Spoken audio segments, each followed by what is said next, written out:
Okay, good morning to you for the physical class as well as for the virtual students. Am I audible to you? The virtual student, am I audible to you? Yes, teacher, we can hear you. Yeah. So, one thing I have to apologize to you because even last week also I tried to upload the slides, but the LMS it didn't support. In fact, we'll see that whether I'll be able to manage with the technical assistance. So that the slides that I'm finishing almost, that has not been uploaded yet, but don't worry, like anyhow, today I will do it, the ones that I'm finishing as well as the ones that I'm supposed to start today. At the same time, I thought of just discussing the assignment with the, no, I'll discuss the assignment later.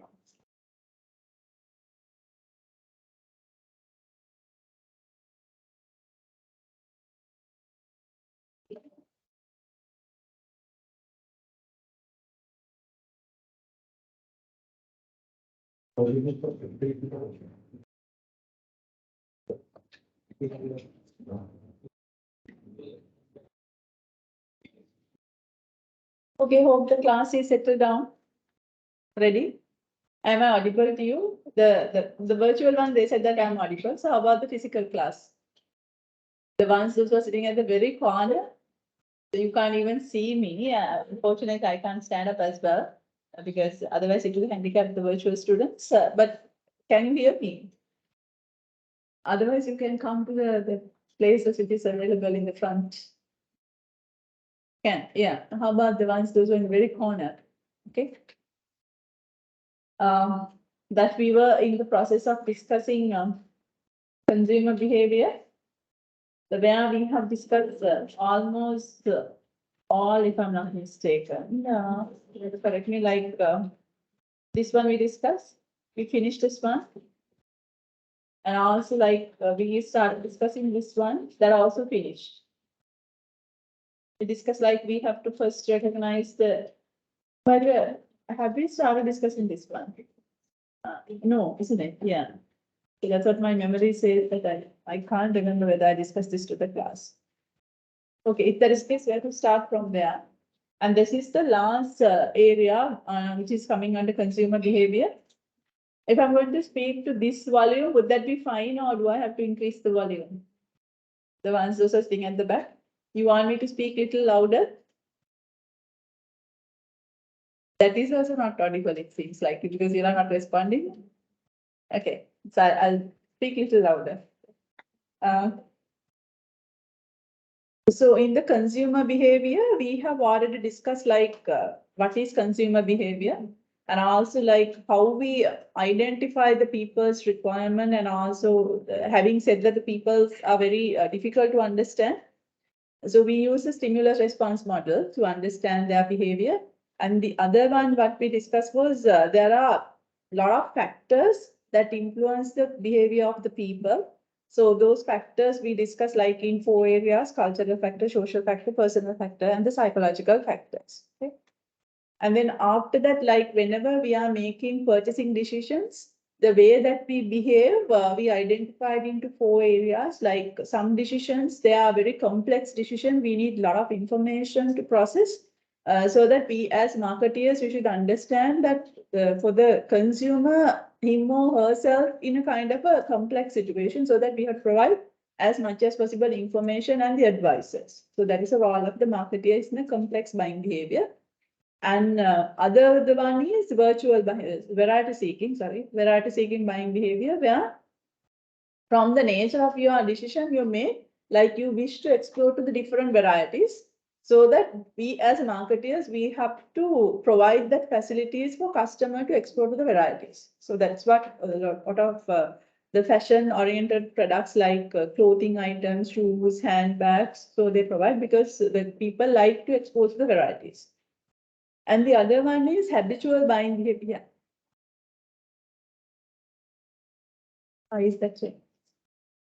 Thank you. So we have discussed only complex buying behavior. Okay. So in the complex buying behavior, as I told you, like this, that is the role of the marketeers. So just to provide the advices and the information, don't pressurize the consumers to make quick decision. Some cases, like whenever we want to buy a laptop or like jewelry, or maybe buying a property, or maybe like getting registered for an education program. Okay. And there's something extra like, shall we change the temperature of the class because it's 28? It will be really hot.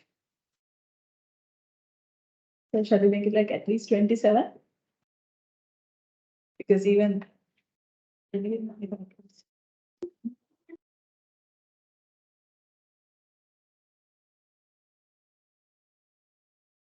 it says like 27, 26, but see that it's 28. I already started setting.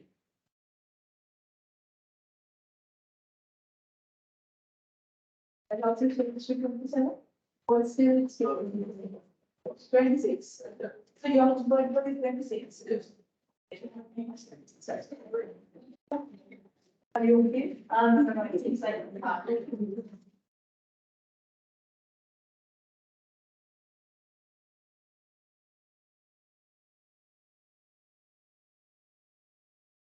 so then the other one is variety seeking buying behavior. As you can see here, like in the variety seeking buying behavior, we basically make low involved decisions. Okay. So low involved decisions means what? Like it's not that expensive, and also like so that very frequently we purchase. And in case if you are making mistakes, we don't need to worry about like. Ready? It's okay, like if you have a small clarification to be done with the one who is sitting next to you, it's okay, finish it. I can wait. Finish. Ready? Okay. So it's not that I won't get angry because whenever you are mentally suited for the class, then I start. Are you mentally ready for the class? Okay. See, the low involved products are like that, not that expensive. And also like very frequently we purchase. So therefore, in case if we make a mistake, we can tolerate the whatever the risk that we are making. That is the nature of low involvement. And as you can see here, there it has a significant difference between the brands. It's like, so that is what we call variety seeking buying behavior. So we are like basically for clothing items, shoes, handbags. For those ones, we love to expose to the variety because from the variety, we feel like we are getting the best option. So one time, like you suppose that if you are shopping in Odell, say for an example, it's one of the retail shop in Sri Lanka. So the next time you can change into another shop, and the other time you can change into another shop. So because very frequently you purchase clothing items. Okay. So if you purchase a pair of shoes for a particular shop this time, the next pair of shoes, like even you have that pair of shoes, but the next time when you want to go for it, you can try another one. Okay. So that is the nature of variety seeking. If it is that nature, how should the marketeers, what is the implication of marketing? If people look for variety, you have to give the variety. That is so simple as that. Okay. So in the complex buying behavior, people look for information and the advisors. So you have to give information and advisors. And you have to be patient until they make the mind. Okay. But in this case, since the people are looking for varieties, of course, you have to provide the varieties. I think like I'm taking Sri Lankan example where like you might have seen in those days when we want to buy clothing items, those clothing items being folded and kept it on a shelf. And there is a salesperson, like in a way that the shelf is located behind the salesperson. And there is a kind of a barrier like a table. And then we as customers, we can only reach the table and then we have to point out. So can I see this one, that one? So like this. So the only thing that we are pointing out are the one that the salesperson is giving to us. That was the experience. Okay, you just think about like that experience. And then how about the nowadays, the retail shops, what they have done was they have taken like everything and they are hanging everything. So which mode that you are more comfortable as a consumer? The earlier version or the current version? Current version. Because that is the nature of the decision we make. Because if we go for the earlier version, we are not being facilitated to explore the many varieties. But nowadays, even saris also, they just hang. The shirts and everything, like if it is kind of a unique, only size differences are there, of course, they are keep it in like a stock. But they keep the displays as well. The sizes, of course, not the all sizes they are going to showcase because they may have like the space problem. But at least one design from one sizes, they're just going to hang it. And in case if you want the different sizes, then the sales people are there to just check with the stocks. So that is the nature of variety seeking. So long as the marketeers are providing that variety, people will come to those kind of places. So that's why you and me prefer to go for the places where we have a lot of varieties for clothing items, shoes, handbags. We don't want to see that only few pair of shoes are there. We don't want to see that only few pair of slippers because those, and also the handbag, the accessories. So you love to be exposed. Take it down. Variety seeking, that's, you can guess the meaning from the term itself. Variety seeking means you seek for the varieties.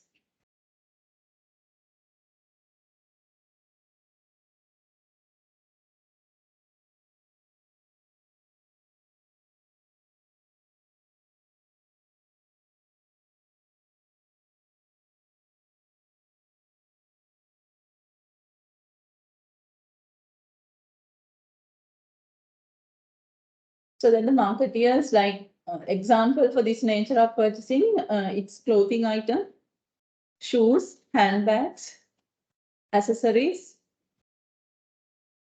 even cosmetics, a lot of personal care products, shampoo, cream, and those kind of things.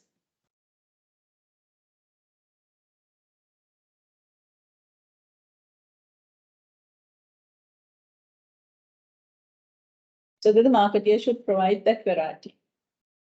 And you can take down the example as the current retail clothing shops provide many varieties in all the items.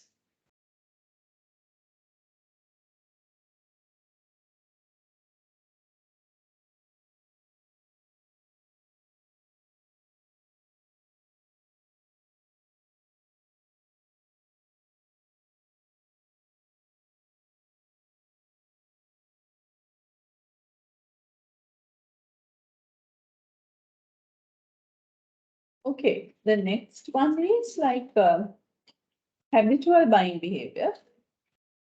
So I'm just coming from this angle because those are very easy ones that you can guess the meaning from the term itself. The habitual buying behavior, in a sense, like that is low in mall product, and you don't feel much of a brand differences. Okay, so that means the consumers are going for certain brands and have a habit of purchasing something because it has been a habit. Okay? Something like this. Say, for an example, suppose that if you are shopping in you went to a particular supermarket and you did the essential shopping and now you are waiting in the queue. So while you are waiting in the queue, you might see some candy, maybe like some nuts or some chocolates or some sweets. So once you see it, like you feel like, okay, shall we try this one? So then you try that. And if you feel like that tasty, then the next day also, whenever you shop, you do, and then you are waiting in the queue, if that queue so, and then it's a kind of a motivation you to get that one again. So the every time, like whenever you do the shopping, so then it has become a habit. It was not something planned, but it's like impulse buying. Just you saw, then you feel like, okay, let me try this one. So it's not that expensive product, maybe nuts and those small sweets. And that's why in the supermarket, they are keeping those ones closer to the TV. Because they know that they can create a kind of a habit. Those days like Tic Tac. Now I don't know, like Tic Tac is maybe very expensive. That's why it's not that prominently available in Sri Lanka. So those sweets, basically, they are keeping in a way that it's visible to the people, those who are waiting in the queue for the payment. And also like the nowadays, they are making some perfume also, some perfume and those kind of product also, they try to keep it as an impulse product, but it has not developed as such yet. So that's why I told you, like the Sigmund Freud says that we can keep the people into a condition. So once you have a habit of just having a particular nut or a particular the sweet whenever you are doing the shopping, so then it has become a habit. So every time you do the shopping, you feel like, okay, I should have that chocolate bar or something. So it's what we call habitual buying. So what the marketeers role is making it available and keep it in a very convenient place that we can create a habit in our customers' mind. And the same thing we do for like some stationeries like pens. You don't have a brand in your mind, but if you want to buy a pen, you just go to a convenience shop or just a stationery, the selling shop, maybe a bookshop or something. So that's why you can see like all the pens that they have put in a visible ways. Then you feel like, okay, let me try this one. Then you take a pen and see whether it's the writable, smoothly writing. You just take it. So then the next time also, if you want to buy a pen, if you go to any other shop, if you see that pen only, you will go for that option. So that's why for this kind of a habitual buying behavior, the marketeer's role is to inculcate that habit of buying it, to make that habit. The availability is very important, and also you have to available in a way that the impulse purchases are being stimulated. Because people are not going with the plan. They don't have a brand in their mind. So that's why I say that there is no much brand preferences. Take it down. The habitual buying behavior, people purchase product just because it has become a habit. Chocolates, candies, and some stationeries within bracket, you can say like pens and those kind of things. People purchase in impulse way. Impulse means not pre-planned. So the frequent purchasers may create the habit of purchasing that item again and again.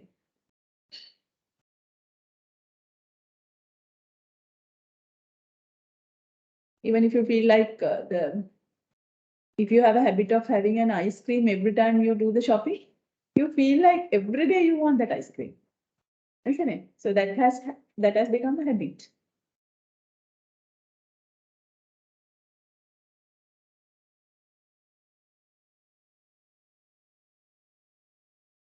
And the other one is dissonance reducing buying behavior. It's quite, you can't guess the meaning from the term itself, but I will explain what is this dissonance. Then it make you easy to understand. Dissonance, it's a kind of a feeling that happen after purchasing. And that mostly goes with high involved products. Something like this. You just imagine, you correct me if I'm wrong. Once you purchase a laptop or an automobile or a property, and I would say even for your lifetime partner, not a purchase, of course, you selected or just got married. So if I just take the common product like automobile, once you purchase an automobile, so having said that it's a very expensive product for your life, so you won't purchase automobile like you're purchasing pair of shoes. So So even after, before you make the purchasing decision, you're doing a lot of things. You search the information, analyze different options, and you're asking from different people. And then you process all this information in your mind. And then finally you make your mind, okay, I will go for this model, this car. Even if you purchase it, don't you think about that, whether you have taken the correct decision? Still you're worried. Why still you're worried? Because you had so many other options you like, but you have already foregone. You have already sacrificed them. You already made your mind to go for this option, but still you're thinking about the options that you have already sacrificed. So that feeling is the one we call dissonance feeling. So that is basically there once you have registered for an academic or professional program, because once you have the registered, then you have decided to accommodate this weekend for this. So you may have some other plan in back of your mind, like I would have to do something else. So if you get so lethargic in here and you are worried about, oh my God, I would have to do that, isn't it? So it's the same for automobile and it's same for some laptops, not some laptops, and that is the same for lifetime partner. So you have so many options, but you've decided to go with one. Then you are thinking about, like, I would have to do something. So that's why so many clashes are happening. That because you are thinking about the ones that you have already forgone. Either you have to make your mind, don't think about the ones that you have already forgone. Okay, that is one option. But it's very hard as a human being because anyway, our mind is busy with the other things. So then how we make our mind? Like if we purchase an automobile, now still you are worried like whether you have gone for the best option. So how do you make your mind? What you do for it to reduce that dissonance feeling? You go and show that to your friends, isn't it?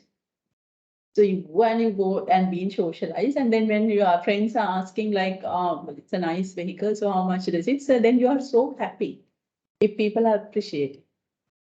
Am I right or wrong? And sometimes you might be exaggerate the price also. You won't say the real price. You may slightly exaggerate the price and say that whether those people are accepting. And if they are accepting, if they are saying that that's really worth, then your dissonance feeling goes down. You are happy because you know that you have gone for the best option. So that is common for all the other decisions. The laptops, programs, partners, house, automobiles. Okay.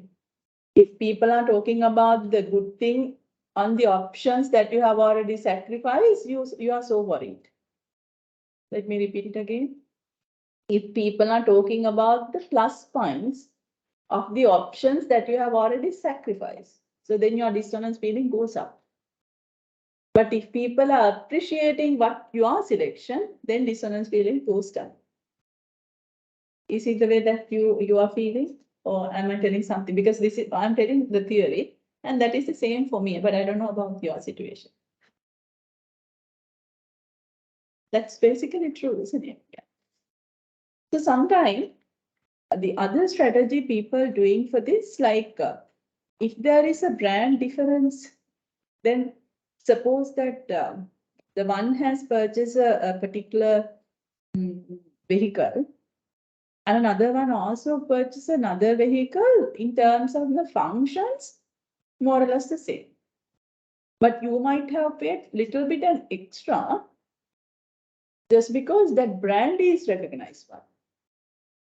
So in that kind of a situation, even though your friend is telling that I have the same option, but my vehicle it's cost me only this much, but still you have a kind of a strategy to handle with your dissonance feeling because the brand is different. This is this. So that's why it's expensive. So you justify. Okay? Like what the mobile phones, even mobile phones is also the same in the Sri Lankan market where the Apple is being positioned as a super luxury brand. So sometimes all the functions that we can get it done from the Apple phone, we can get it done from another phone as well. So if you purchase an Apple phone and with those functions, you all spend like almost 200,000 rupees, but you purchase it with the similar kind of a functions, but you spend like less than 100,000 rupees. But still you don't get worried because you think that no, this is apparent, that's fine. But just imagine if that brand difference is also not there, how you are feeling. There is no way that you can justify your own decision because it's an expensive product. But there is no way that you can justify your decision if in case if you made a wrong decision. So that is the nature of dissonance reducing buying behavior. So therefore, people try their level best to reduce that feeling that may occur even after purchasing. So which kind of the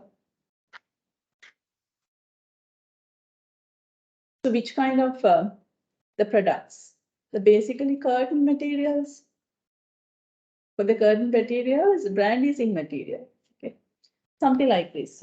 Just imagine the one of you have put the curtain materials to your house. So basically, like the maximum, I think house may have maximum 2 sets of curtains, not more than that. There's one set, and in case if something happens, they might be have another set reserved. Okay? So it's a high involved product. It's expensive product. So once you put like the curtain material, you have gone to a shop on the street and you have given the order, and then like you put the curtains to your house, and it cost you like say 150,000 in Sri Lankan rupees. Now some visitors came to your place, and then normally the ladies are the ones who are talking about those ones. The one lady, it's just having chat with you and saying that this is a nice curtain. Yeah, like from where did you get it and how much does it cost? So then you are so happy because now it's been appreciated. No? So you are so happy and you are telling that it cost me 150,000. Okay. So then the lady was, it's really nice. I had the same thing which I have done from Pamunur, which is the place where you can get some bit of a easily and the cheap products in Sri Lanka. She might be telling that I have the same design and I also put the same curtain. It cost me only 80,000 or 90,000. Okay. Then there is a huge difference. So that is, you get dissonance feeling high. Oh, come on, what a mistake that I have done. By that time, can you tell, no, because I have done this from this shop, you can tell, but it doesn't have any value. It's not a good justification because the brand is immaterial for that nature of product. It's the durability, quality, and the design. If it is the same design, if it is the same quality and the durability is also part of the quality, if the same quality and the design, so no matter from where that you are going to buy the curtain materials, you can buy from a cheaper shop or you can buy from the super luxury house. If it is the same quality, if you can ensure that it's the same quality, so you should not go for those kind of shops. That's why many people are getting the curtain materials done from Tamanu. Because once it's hanged, nobody can say that from where it is it. Understand? So that kind of product we call as dissonance, the reducing buying behavior people use because after purchasing, since it's expensive, like you are keep on thinking about the options that you have selected. If brand is there, at least you can justify from the brand. If the brand is also not material, there is no way that you can justify. So therefore, always you have to go for the options where you should not give the priority for the brand. So you have to give the priority. So the example that I have taken is clothing material, the curtain materials. You have to give the priority for the design and the quality. Yeah. Dissonance is a feeling that comes after purchasing, thinking about the options that have foregone. Thinking about the options that have foregone.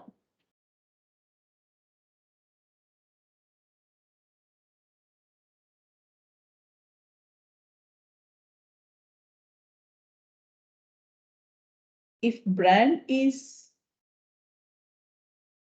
a good justifier, the brand is a good justifier, consumers can reduce such dissonance feelings.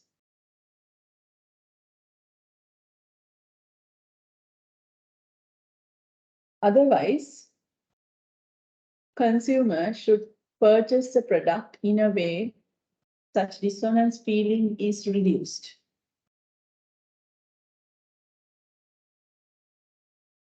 Example, buying curtain materials, quality and the design more important than the brand.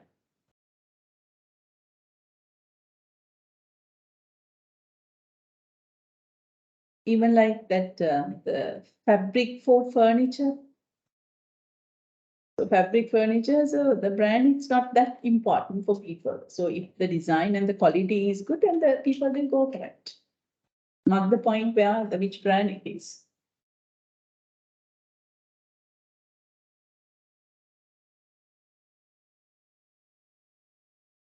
Any questions from me? I'm asking from the virtual one as well as from the physical class. Okay, if you don't have question, I'm going to the last area of this topic. How we make the purchasing decision. Okay, like the steps that we have to follow whenever we are buying a particular product. That is what we call the buyer decision making process. So of course you have to feel like it is required. The need recognition, then we search for information, evaluate the alternative, purchase and post purchase. Okay. So if I feel like I'm starting with the need recognition, before you buying something, you have to feel that you need that product. Isn't it? So if I'm telling like this, we purchase product to solve our problem. So can you remember that I told you in the marketing orientation, the marketing myopia, that the mousetrap case, people don't want any product, but the people want the solutions to their problem. We don't purchase any product or services, but we have some problems. So we are looking for solutions to those problems.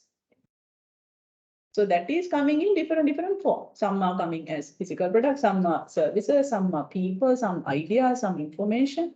The different versions of things are coming as a solutions. Now tell me, what is a problem? Problem means what? Huh? Yeah, health issues. That would be an example of a problem. I mean, problem means what?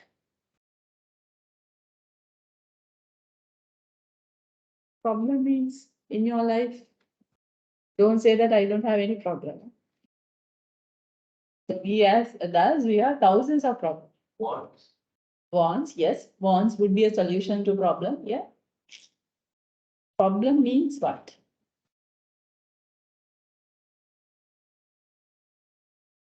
Not now, maybe another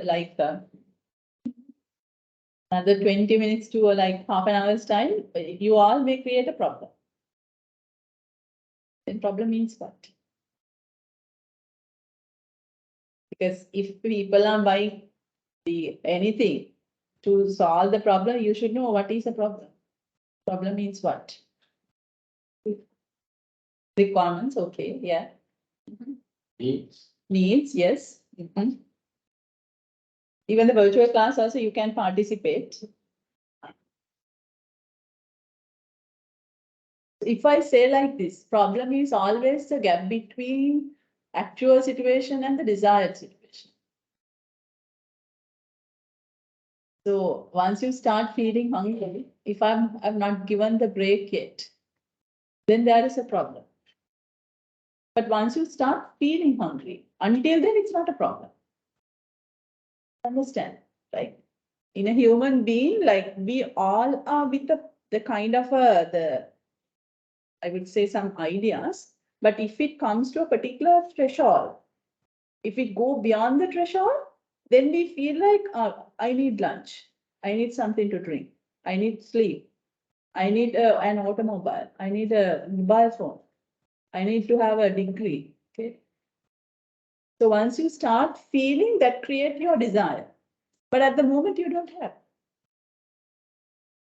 So then it always create a gap. So once you start feeling that gap, that is what we call need recognition. Then only you realize that I need a degree. I need suppose that if you can read something without the support of the spectacles, you won't buy spectacles. Isn't it? So once you realize that I have the reading difficulty, so that I have to get some solutions, then only there is a gap. I like to read as others. That is my desire, but the actual situation, no, I can't. So then you are looking to buy an obstacle. Understand? So therefore, the problem or a need, it's always a gap between the desired situation and the actual situation. This stage is like the stage where you start feeling it. Until then, you're okay. So sometimes, like the ones those who are starting the career at a very early stage, so like you are, okay. So you are like extension batch, isn't it? Like you are like you have a career and also you are well experienced. At a certain point in your career, you realize that now I need a degree as well. Understand? So that means you create the desire, but actually you don't have. Now you look for options. So that stage is one we call as need recognition. Take it down.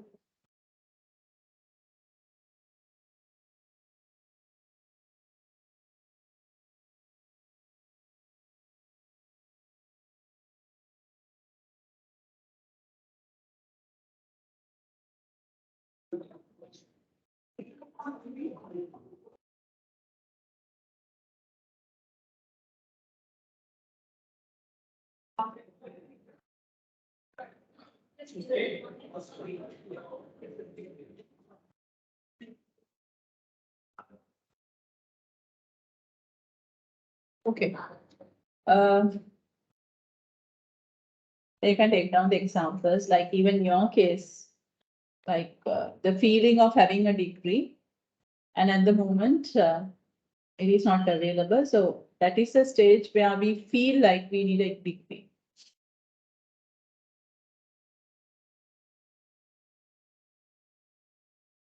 Even for eating, drinking, everything the same. Until you feel thirsty, you don't feel like drinking something.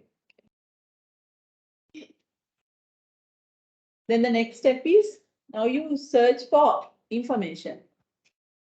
That is very easy. Like if you want to get registered for a degree program or if you want to buy an automobile, so you search information from different sources. Like you search information from friends, family, and the neighbors, the office mates, and also from some commercial sources like advertising, salespeople, and those kind of things, and websites, and some public, the way of collecting information like mass media, those ones. And sometimes it may be your own experience. Okay? So sometimes you may have experience with the Chartered Institute earlier. So that's why that may be one of the reasons for you to opt for this. So likewise, from different sources, you are collecting information. And then you evaluate those information. If I go for this option, what I get? So you do a cost benefit analysis for each option. So what I get and how much does it cost me in terms of the money, in terms of the time, effort, and the psychological effort. Okay. And then finally you decide, okay, this is the product that I have to purchase. Suppose that if you want to buy the laptop, then the earlier you didn't have a requirement of buying a laptop because you were using office laptop. Now you start working on a particular education or professional program, which is giving a lot of assignments. So you feel like it's better if I also have my own personal one, because sometimes the office laptop, they won't allow me to take home in the weekend. But the weekend is the one which I really need to concentrate on my assignments. The actual situation and the desired situation, you feel a gap, and then you search for information. What do you have to go for? Then you evaluate those options, and then you decided, okay, I will go for this laptop from this shop. Even if you like, whenever you are coming to this stage, you have already done a lot of homework. Collect the information, you analyze, so like all the complex mind, that's all happened. Okay. So then, like once it's come to the purchase decision, even at that point also, it may change your mind. Suppose that you have collected a lot of information about the different laptops, And now you make your mind, okay, I will go for this version and I will buy from this shop. You make your mind, now you are going there with the cash. Just imagine like you met a friend there in that place. The friend has come with the laptop and the friend is complaining. He purchased that laptop just 2 weeks ago, but now it's automatically shutting down. Or some issues are there. Don't you think that you change your mind? Certainly, it create a situation like I have to go for a second thought. So that's why here it says the attitude of the others can influence even at the purchasing point, no matter how much homework that you have done with it. So take it down, that one, purchasing decision attitude of the others. Even at the last moment that can change. Take down that example. Complaint by another customer when you're buying a particular laptop would change your mind.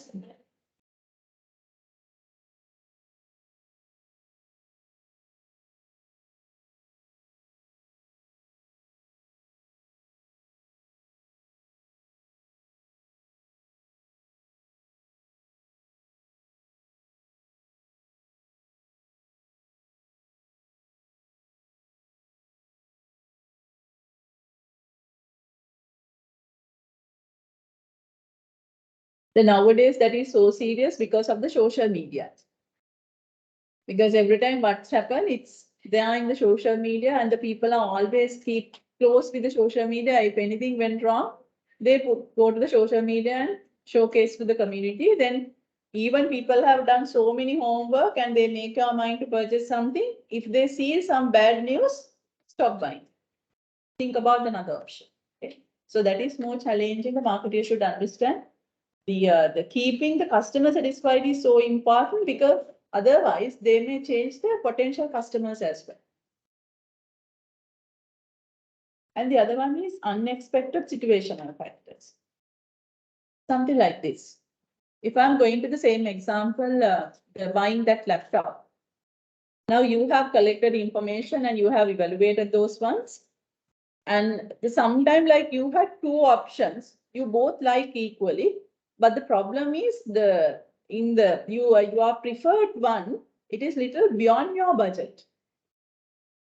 So that you have to sacrifice it because you don't have cash to buy that one. Okay? So that you are going for the second option. So you make your mind, that's all right, because I don't have the cash to buy the most preferred one. I will go for this one. And now you went to the shop. Once you went to the shop, you realize that the ones that you have sacrificed, that has put like either installment payment or discounted price. Don't you think that you will just change it?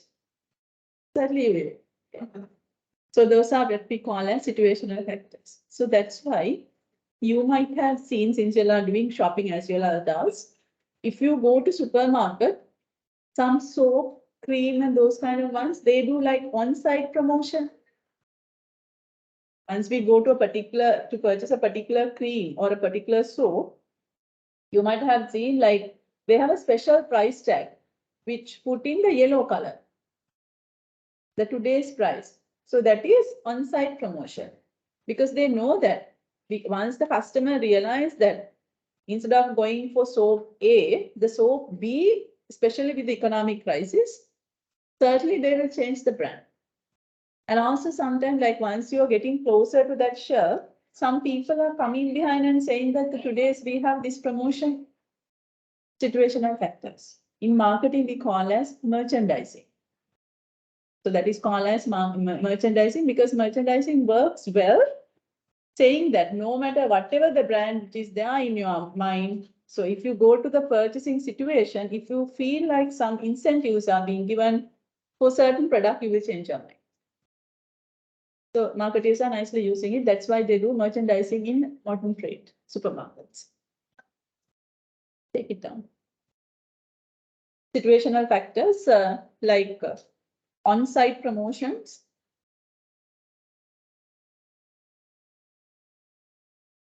such as price reductions, special discounts,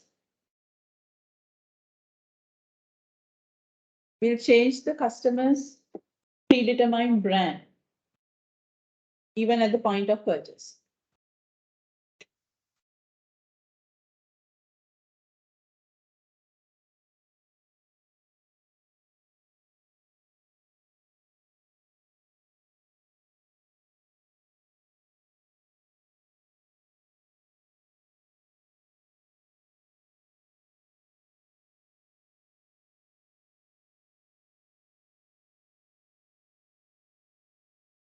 Then the other one, last one is the post-purchase behavior. Like after purchasing, what's happening is like now you start using the product. That is the point where like you feel whether I'm happy with this product or not, satisfaction or dissatisfaction feeling. How does that happen? You try to compare what you thought with the reality. That is what happened. So you thought that, okay, if I'm buying the laptop, I will be able to work with this laptop in this way. Now you are using it and you always keep that expectation. And if the laptop gives what you have thought, you are happy. Otherwise, you are not happy. The customer's expectations is being matched with the product performance. This is something I have already discussed at the very early discussion as customer satisfaction. So with this stage, we finished the buying decision process. Any questions? Any questions from this one? Silence always get it to the positive to me. Silence says that no questions. So that means you 100% understood. Yes? If that is the case, answer to this question. Take it down.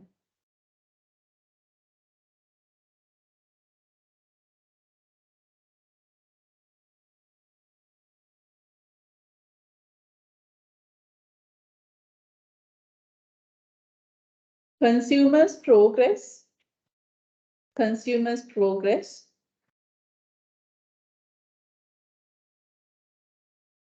in several steps.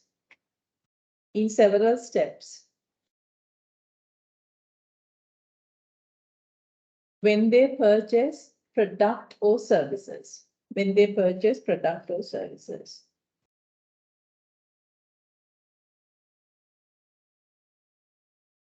Such steps are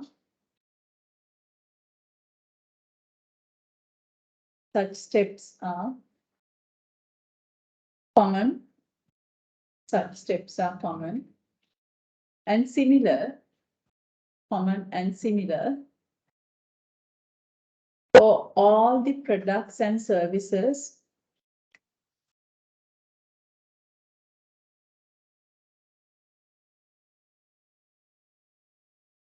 consumers purchase.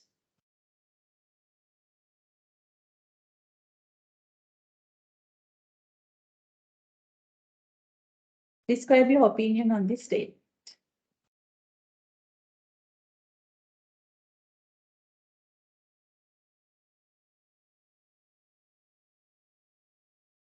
Describe your opinion on this statement. Now, like, I'll give you 5 minutes. So first you think about like individually, you read it and you may have an answer. Just spend like a couple of minutes for that one. The virtual students, you are being handicapped for that one, but you have to do it alone. The physical students, once you have an answer in your mind, you can just cross-check with the one who is sitting next to you.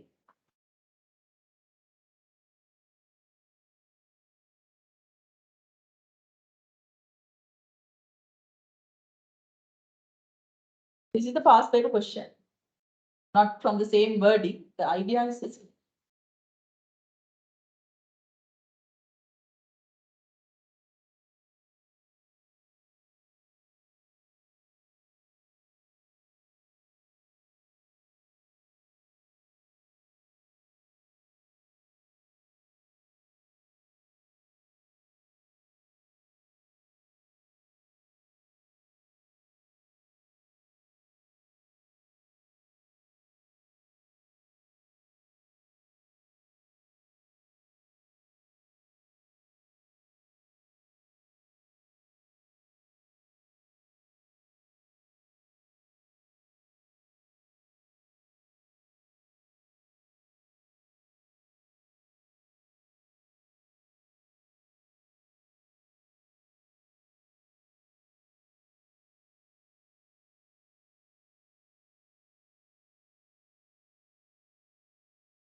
You don't need to write down the exact answer. You just point out like what could be the answer for a question like this.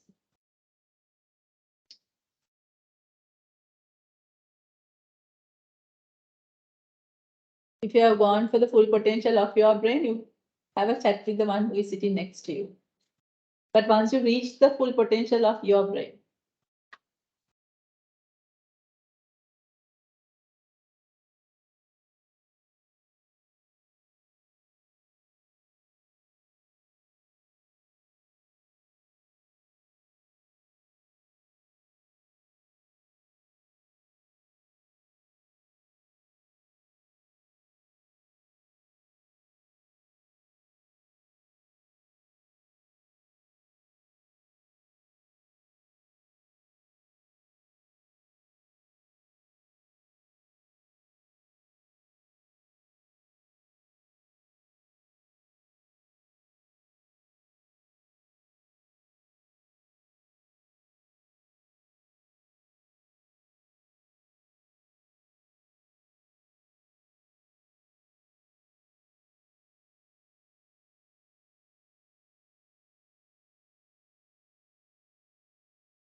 so now you can have a chat with your friends and see whether what you thought was correct.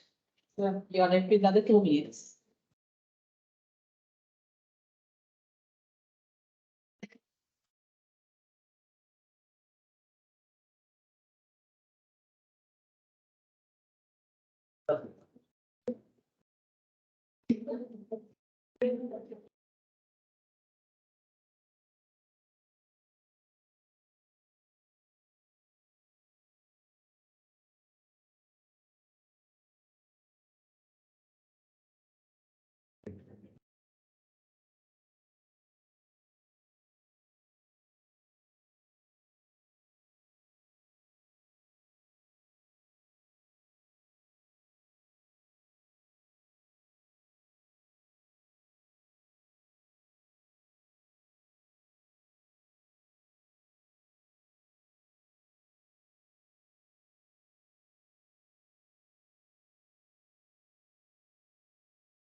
Okay, like what's the answer? What do you think? It says that the people are, yeah, the progressing through the steps. Okay, So at the exam, you have to explain like these are the steps that the consumers are progressing with. So that is just one side. Okay, that's your opinion. And the other statement, it says that those steps are common and similar for all the products that people purchase. I need the answer for that part. Who says no? Please raise your hand. Keep confidence to stand on your own feet, no matter how like wrong or correct. Because you're adults, you have to have that the courage. So who says no?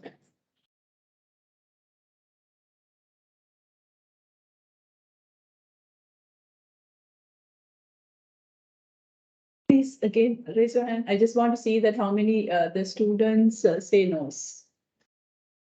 Like this. I know that you may have not enough energy now.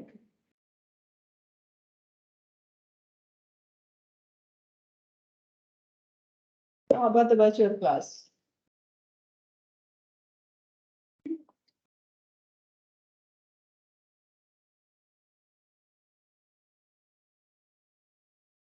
Only two, no?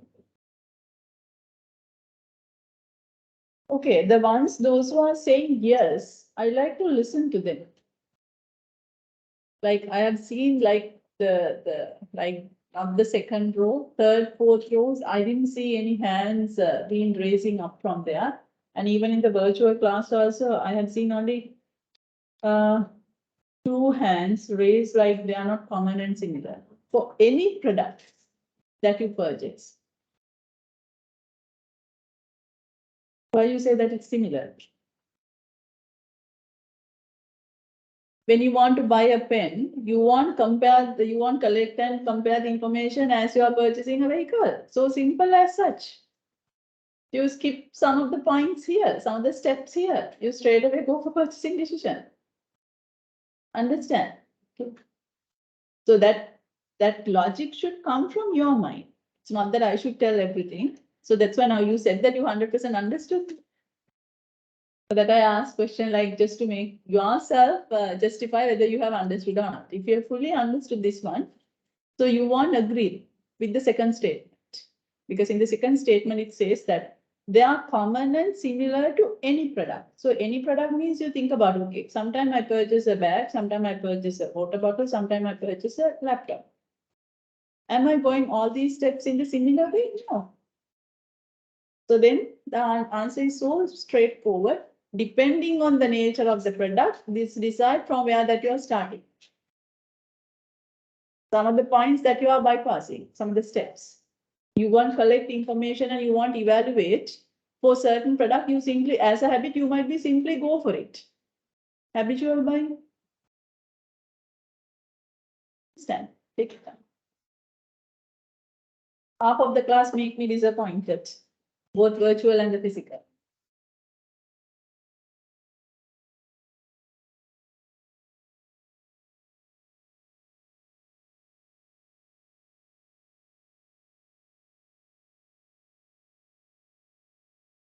So it, like you can correct the answers and it make me to give a kind of the lesson to you because both the virtual students and the physical students, you might be little far from the studies for a certain years, isn't it? Like after certain years pass, then only you are now joining with the studies. Okay. So your mind is always busy with your family and the work. Now you have agreed to marry another one. Now you have three. Okay. Your family, your work, and the studies. So still the studies won't match with your brain. So I will tell you a small thing like always as it's a kind of a learning technique. Don't focus about the end. Like you have to train your brain how you're thinking. So your thinking process is the one that you have to change. Then every subject is so easy. Otherwise, what you are trying to do is you try to memorize. It won't happen. So many things that you have to memorize. At least for descriptive subjects, try to identify the logic behind it. So the process of thinking is more important than what is the outcome. Here the outcome is don't agree, because the different products are having different the points to start. That is the outcome. But don't memorize the outcome. Because no point, because sometimes I might ask this or I might not ask it. I might ask it in a different way. But if you know how to get there, that I explain the thinking process. Any product means what? Then you have to take a couple of products that you are purchasing. So then put that into this framework and think. So how my behavior when I'm buying a laptop? I'm going for all these things. So if I want to buy just a lunch packet, am I going that seriously similarly? No. Then if that is the case, this is wrong. Do you understand? So I won't tell you I don't know whether you all have taken it from me or not. So I always telling you the point to start thinking. So you have to catch that point. Then the subject is easier. Understand? Okay? Try to practice that for any descriptive subject. So always don't questions the other lecturers. Always question the point what the lecturer is telling to you. Don't accept as it is. Because I'm not a goat. I'm not the one who is telling the Bible. Because we won't question the Bible. We want the question the Quran, isn't it? Because we accept as it is. But if you really want to learn the subject, question it. How come? How come these are the steps? I'm saying that these steps are there. But how come some cases like we won't just think any of these ones, we just go and purchase it. So this is wrong. Then only you like that the learning part in your brain will start working. Otherwise, it's just now it has been like the corroded for several years. So it'll give a kind of stimulation for that. Okay, then I think that is the end of this very lengthy discussion, but it's very important. I can't have a paper without asking questions about the consumer behavior. So every single paper, at least I have to ask like 15 or sometimes 20 marks question from this area. So that is so important because marketing is all about consumers. Any questions so far? Now, yeah. Now also I'm trying to upload it. So now I'm going to let you go for a break. So I hope that I'll be able to do so because I got the place where to upload it. But the last time also it didn't work. I don't know why is that. So I have to upload it somewhere here. Normally what's happened is once you turn editing on, so if you go to a particular, because I'm familiar with the university one also, this is the one I already did it, but once you go to, like in any cases, if you want to add activity or resources, so once it's go to this one, that should come, like if I say CB,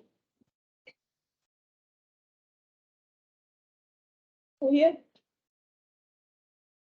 it doesn't come, I don't know why. I'll take the technical assistant anyhow. So we'll go for a break, half an hour, lunch break, take your lunch and come. So the virtual class also, you have to take the break and come. Let's make it 25 minutes, but by the time you are coming, it will become half an hour.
Okay, hope I'm audible after the break. I'm asking from the virtual class. Yes, teacher, we can hear you. Okay. Um, so we'll start again after the break. I think you can see, so let me share the screen again.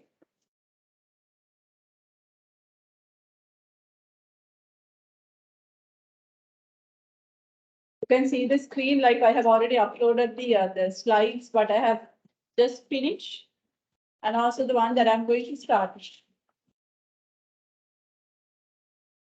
Is there any issues in accessing to that one? You can tell, because for me it shows like no issues are there. Just see whether it's there.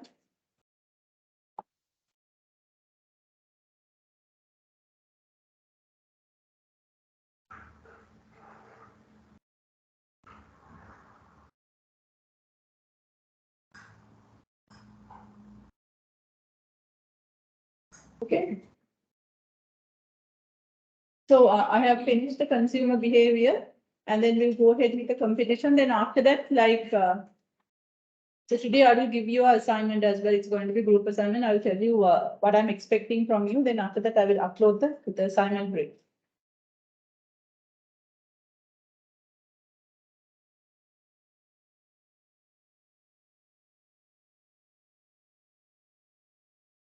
Okay, now I told you marketing. It's all about the understanding customers' requirement and fulfill them better than what competitors do. Okay. So that is the kind of a simple idea that's there in your mind. So when it's come to that idea, basically we have to observe and closely monitor two things. One, we should know more about our customers, consumers. On the other side, competitors. Okay. So I have finished the customer side. So now I'm moving to the other side, which is the competition. Clear? So in terms of competition, so why we have to study about the competition?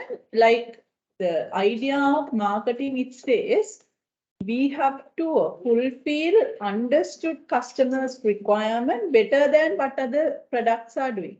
That's the idea. The ones those are sitting at the back, am I audible? So you, as I told you just before the break, take the point what I'm telling. Right. Marketing, it's all about fulfilling customers' requirement better than what other competitive products are doing. If that is the case, now we have finished discussing about the consumer behavior. Now I'm moving to the other side, which is the competition. Then I ask a question, why we have to study about the competition? Again, the answer is I have already given. Because that understood requirement, we have to fulfill better than what other competitors are doing. So that means we have to be outstanding in nutshell, isn't it? Okay. So in theory, that is the general understanding. In theory, we say that we have to create the competitive advantage. Then what does the meaning of competitive advantage? We have to create some uniqueness that is not there with the other products or services. Then only we become outstanding to the customers, isn't it?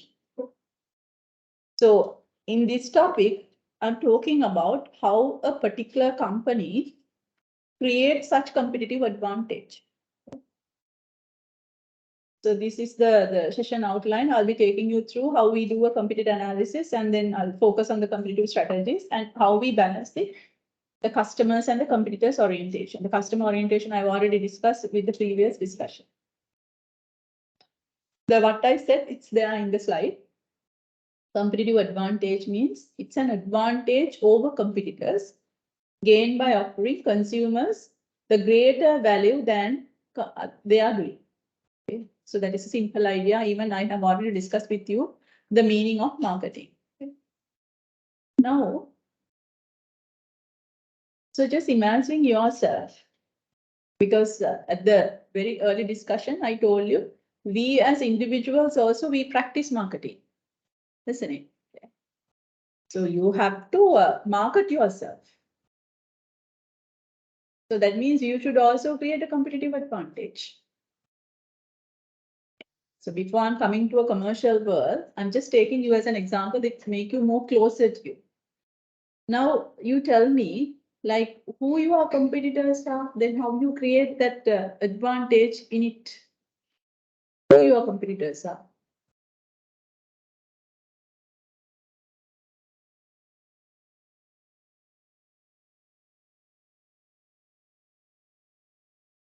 Do you have competitors? Who are they?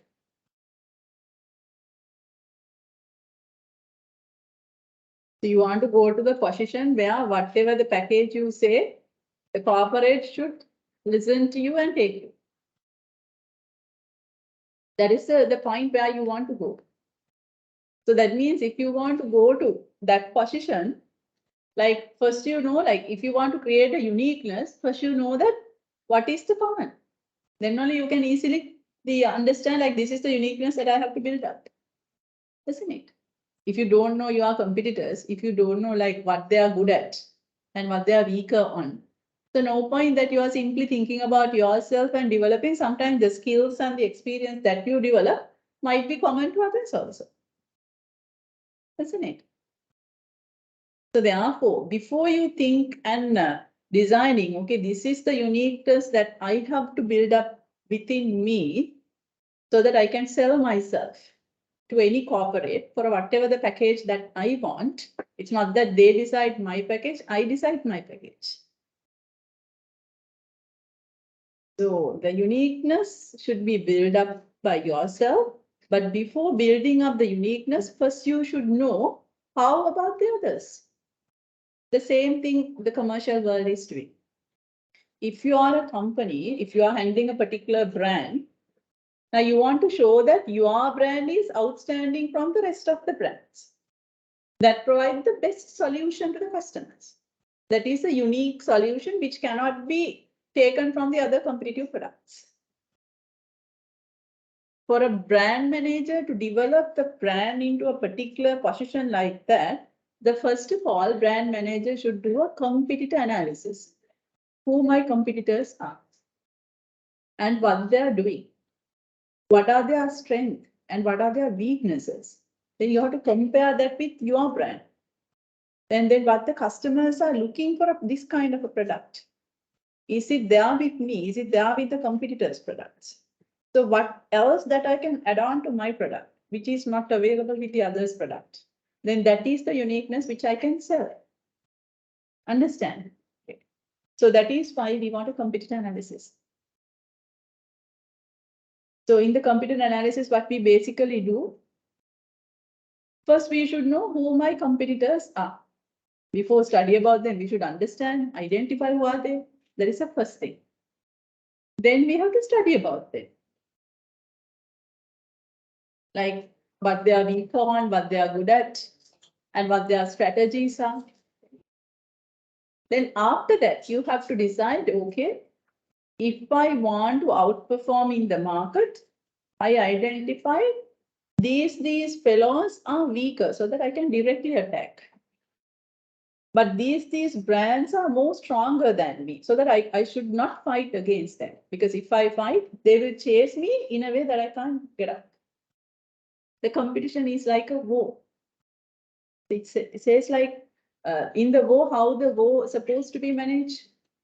You should know where your enemies are. Otherwise, like if you are soldiers and if you are, suppose that if you are the head of the army, particular camp, and if you don't know really where the enemies are, if you're just asking your the subordinates, you just fire, they're just a waste of resources, isn't it? Sometimes the enemies might be other corner, isn't it? So therefore, first you should understand where your enemies and who you are they. Who are they? And then you have to study about those enemies. So enemies are coming in different ways. These are their strength, these are their weaknesses, and then this is how they fight with us. So then you have to assess your capacity with those enemies' capacity. You should understand that sometimes we might be superb for the air, but we may not be superb for the ground. So you should understand it before you giving the strategies to the other soldiers to go ahead. If you realize that you are weaker for certain things, don't stimulate the enemy to go for that option. Because you know that if you stimulate, if you invite, then if the enemy attack you, then that is the end of the company. Understand? Okay. So it's like once you, I don't know whether you have that experience when you were schooling. Like once you change the school from one to another, not very small age, like once you come to like secondary school or something. So once you go to a particular class, so that then you are like alienated, isn't it? Now you have to survive with that new classmates. Okay? They will tease you, bully you, and they will do so. Somehow it's like entering to a particular industry or brand. Okay. So first thing what you have to do is you have to study. This is my classmate. Okay. So then you have to like with the time, you should understand like the good side of your classmates and the bad side of your classmates. And then from your brain, you decide, okay, these fellows are really naughty. I should not hang around with them because I can't tolerate what they're doing to me. You just safe. You have a safeguard from them. But for some others, you feel more comfortable that you can survive. You go and get clicked with that group. Don't you think it's happened? That is competition. Okay. So don't fire your own finger just because you want to be outstanding. So that those are the 3 steps here it says. First, you should identify where your competitors are. Then you have to study about them. Then you decide to whom that I can attack, from whom that I have to safeguard. So those 3 steps is the one we call as competitor analysis. Identifying your competitors, study about them in detail, like their objectives, strategies, their weaknesses, strength, and also how they are reacting. Like, have to study in the market and see whether if a particular brand cut down the price, how about other brands are reacting? Are they also cutting down the price or are they doing something else? That is what we call reaction pattern. Okay. And then at last you decide which competitive brands that I can directly attack, from whom that I have to be escape. So it's like, as I told you, always competition, you have to get the mindset of a war situation. Now, that is what here it says. Competitor analysis is a process of identifying key competitors, as you can see here, which has a semicolon. So that is the first step. And then assess their objective strategy, strength and weaknesses, and their reaction pattern. That is the second step, okay, which has a semicolon here just to demarcate the stages. And the other one is, then you have to select that for which one that you can directly attack and from whom that you have to escape. Then you develop the strategies after analyzing this. So you have to develop the strategies to create your position in the market. Clear? Now I'm going to start doing that competitor analysis. The first one, I'm going to take you through these 3 steps. Huh? One is like identifying the competitors. Okay. So since after lunch, I will give you the small task for you to do so. Just take the brand like Coca-Cola. Identify the competitors of the Coke. The Coca-Cola is a universal brand. So even the virtual class also, you can identify the competitors for Coca-Cola brand. List down, please.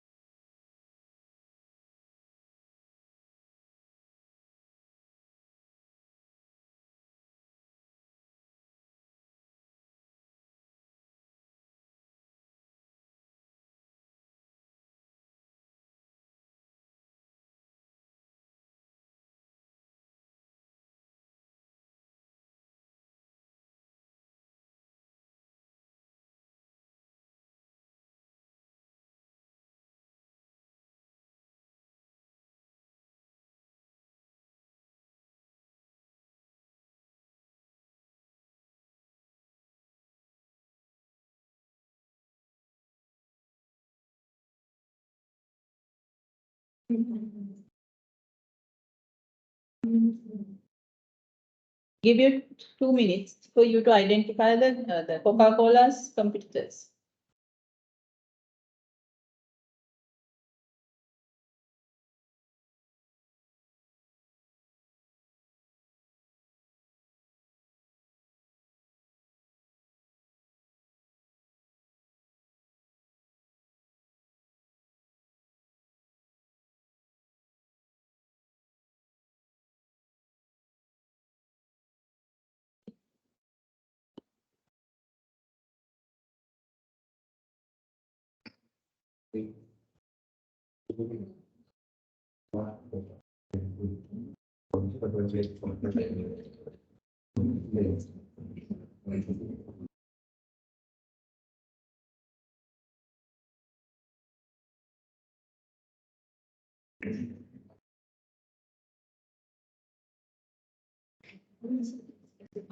If anyone has finished in the virtual class, I would like to give the chance to you. Can someone tell me who are the competitors that you have identified?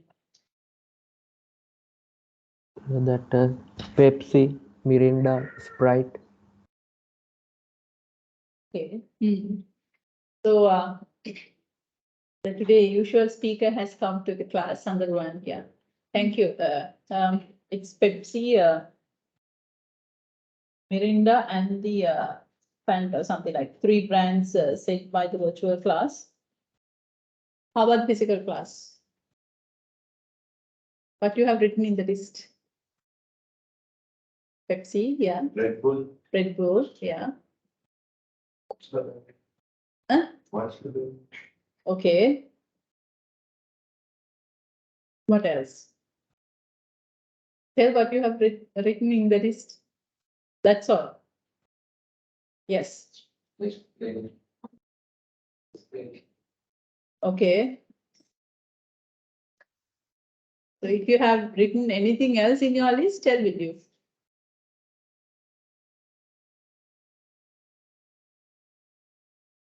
That's all.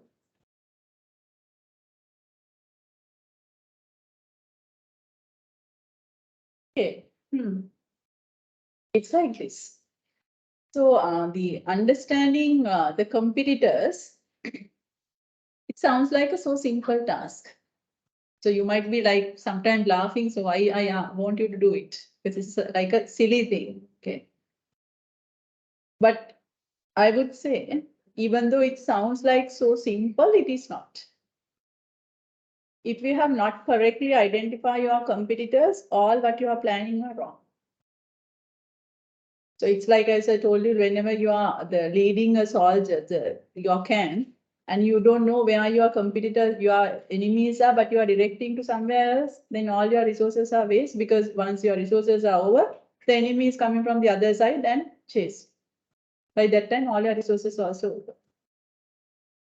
So that you have to cover up the entire scope. Unless otherwise, you are suffering from the competitor myopia. Like myopia word, if you see, that is something wrong. Marketing myopia, can you remember we discussed in the class? Myopia, marketing myopia means marketing is you should focus about the customers, you should provide what the customer want. But the marketing myopia, it's you are just focusing about the product, not what the customer wants. So that's something wrong, because marketing is not saying that you have to focus on the product, you have to focus on the customers. Likewise, competitor myopia means whenever you are identifying, you can't simply look at the surface. All of your answers, you have to look at the surface, including the the answer that I got. So that means all your answers are suffering from competitor myopia, which you have not covered the full scope. That full scope should include both current and future competitors. And then how we avoid the competitor myopia? When identifying competitors, the company should include both current and future competitors. Take it down. So in order to avoid the competitor myopia, when identifying competitors, both current and future competitors should be identified.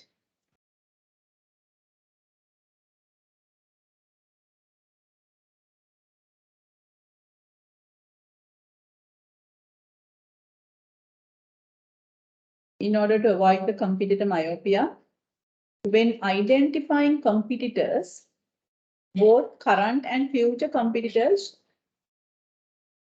should be identified.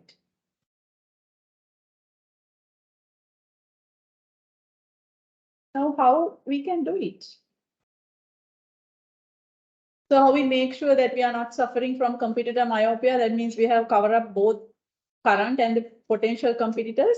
You should know about these different levels of competition, different forms of competition. The first one is brand competition. The brand competition means like in the industry. So now the example what I gave you, Coca-Cola. So which is in which industry?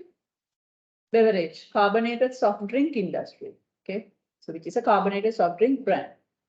So that is representing the carbonated soft drink industry where the most of you all have identified only selected brand in the industry, including the one in the virtual class. Say that the Pepsi, the Fanta and something. Those are brands in the industry. So that is brand competition. In the brand competition means selecting only few brands.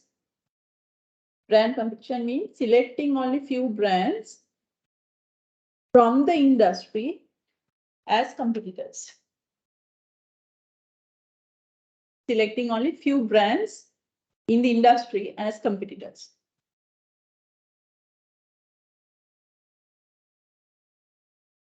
So that is what most of you all have done.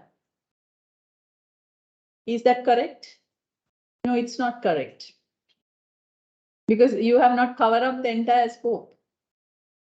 So that means you all are suffering from competitor myopia in your selection. And then let me go to the other step.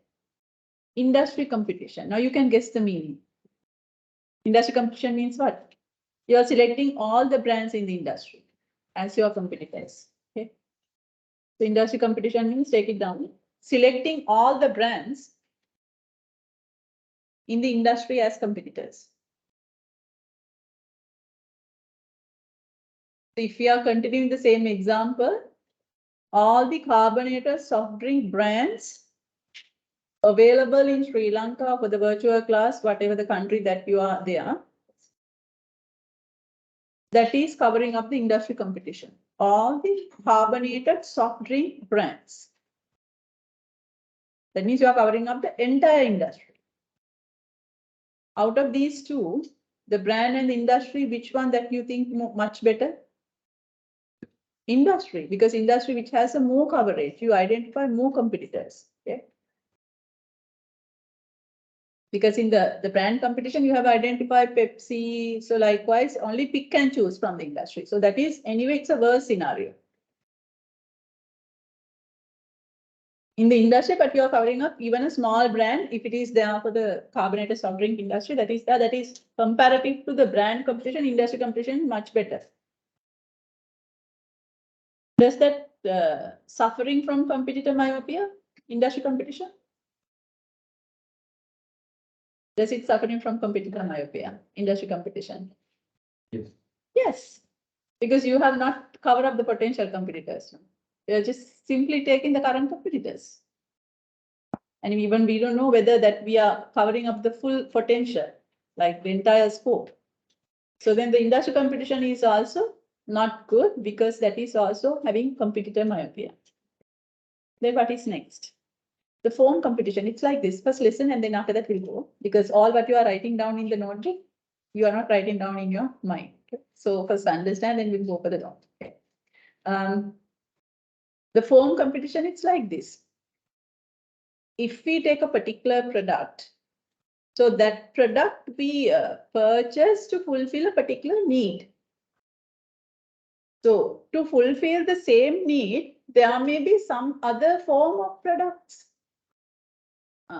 That is what we call form competition. Okay. So if I'm going back to the example, now the product what I gave you, Coke. What is the need the people going to fulfill out of the Coke? Thirsty. So there are some other version of product, other forms of product that fulfill the same need that Coke is fulfilling. What are they? Water, tea, coffee, fruit juice, herbal drinks, energy drinks. The Red Bull is coming here. And what else? Yogurt drink. So everything is coming for the foam competition. Take it down. Different form of products that fulfill the same need. The different forms of product that fulfill the same need.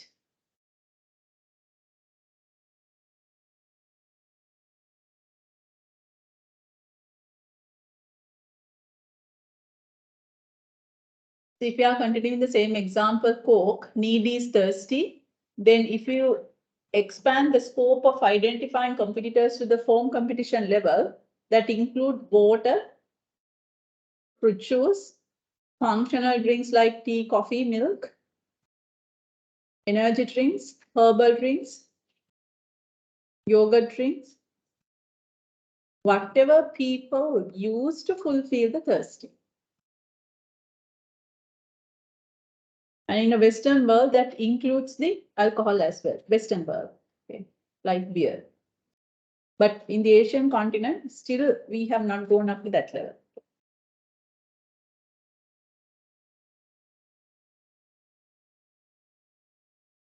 So now you tell me, now you know the brand, industry, and form. Out of these four, in terms of the competitor myopia, so which one is the best?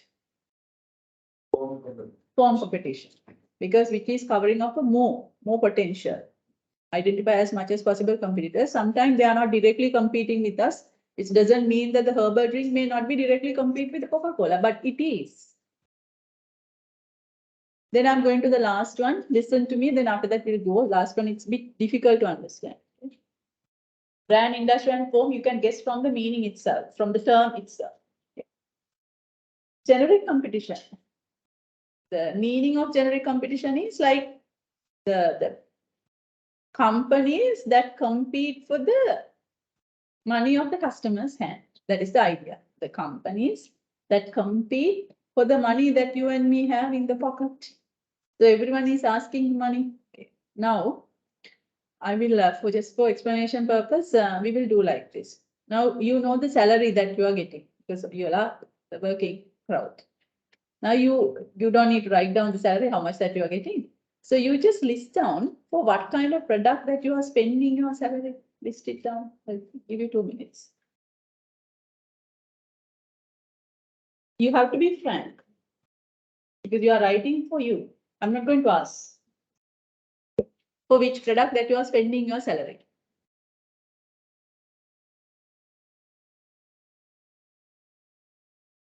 You might say like FMCG, this one. So likewise, just list down.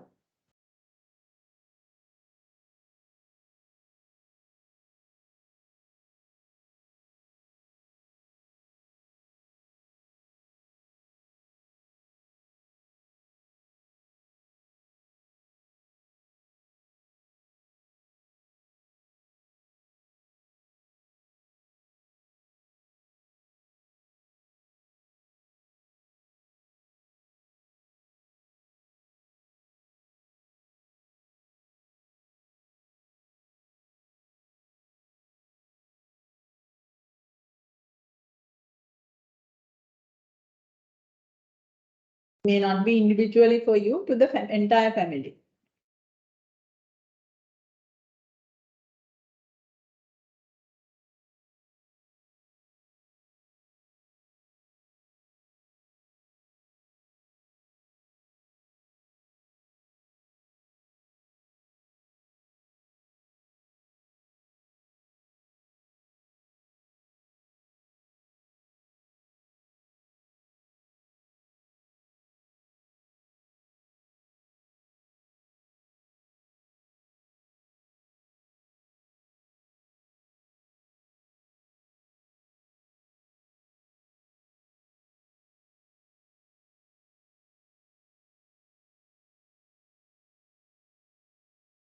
So the virtual class is ready with the answers. I would like to listen to you.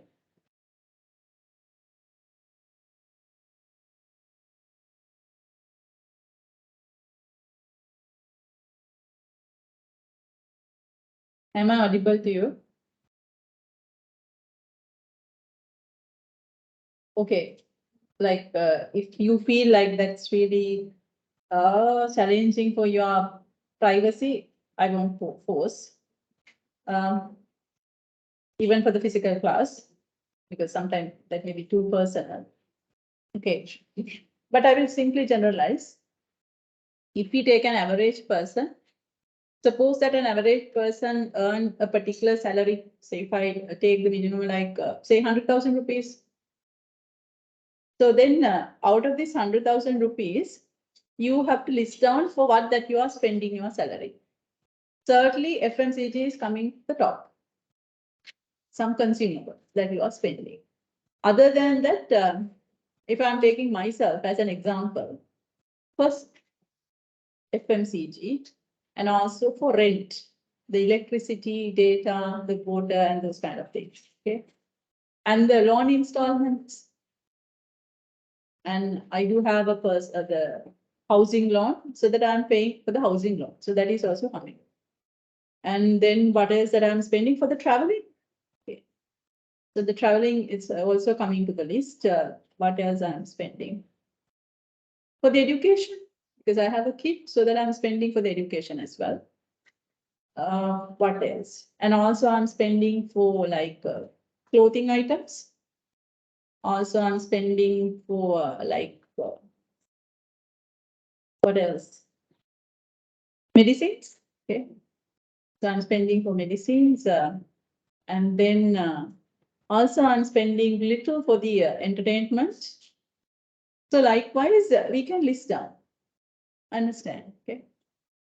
Now just imagine fuel prices increases. So that we as Sri Lankans, we experience like, if we go to the memory, so we do remember the price that we had just a couple of months ago. Now the price that we are spending for traveling. But that is one of the essential things. So we can't stop, because anyway, at whatever the cost, we have to go to work. Otherwise, there is no income source for the family to run. Okay. And also like the Sri Lanka, like unbelievably, the food prices are going up. So likewise, if a particular, and also medicine prices.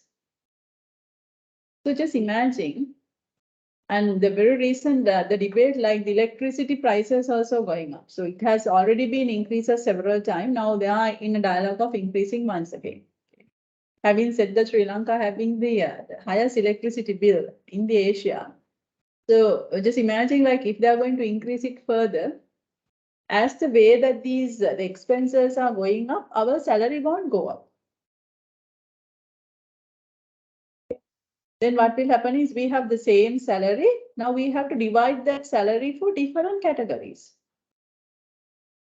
So if you have a patient in your home, which needs to be the medicated. So without medicine, that person decide whether to live or not. Okay. So then you must buy that medicine, isn't it? No choice. And also, if you are an income source, then you must spend for traveling. You can't stop traveling. So likewise, if the expenses for certain category goes up, where you are sacrificing? You are sacrificing from FMCG, isn't it? Okay. So that's why like in the media time to time, it says that now with this economic crisis, the people who ate 3 meals, it has gone down to 2 meals. People who ate 2 meals, it has gone down to 1 meal. Or else the quality of the food has gone down. That's why that smaller version of things are coming on the street food. And also like if you take the list, I don't think even I also didn't say savings. If I want to save, I won't save for myself. I'm saving for my son in case if something happened to me. So then I have put a standing order for savings. So then once the salary comes, it that goes. Then I know that I have only this much. That's the only way of saving. Otherwise, I don't think that you have written savings because nothing to save. That's the problem. So then where that competition is coming. First is attack the banks because people don't put the money to the bank. So that is a place where it's for the banks, and then where the competition is coming. Is it from another bank? No. It's because of the generic competition. People don't have the money. So that's why they are not putting the money, not that they don't like it. And also then the other next category that's been challenged because of the economic crisis is the food and beverage industry. Because people, they can't stop other things like entertainment. People don't spend much for entertainment because once again, they don't have money to spend for the entertainment. Understand? And also, as I said earlier, now the food quality has gone down. The number of the meal that the people are eating has gone down. So where the competition is coming, it's not from the other food and beverage providers. The competition is somewhere else. It's coming from a totally different category. So that is what it's called generic competition. Competition for the money in the hand. So when the medicine prices goes up, I have seen like from my naked eye, some people are coming to the pharmacy and asking the price of the medicine, and they're just collecting the money and see whether okay, they have only this much, so they are spending everything to purchase that medicine. And sometimes they might be sacrificing the meal. So now the Coca-Cola is where? Food and beverage industry. So if people are not drinking Coke, so then no matter like how many strategies that the Coke is creating to increase the sales, it won't make because the real competition is not from anywhere else, but from a totally different category. People might be spending a lot for transport and for the bills. Understand? Okay. So that's why like once the banks realize that the people want save because it's not because they are weak. They might be super bank, even might be the leader in the industry, but yet they are being shaped because the people don't have money because of the generic competition. They should understand now the people are spending for other categories. Medicine is the top.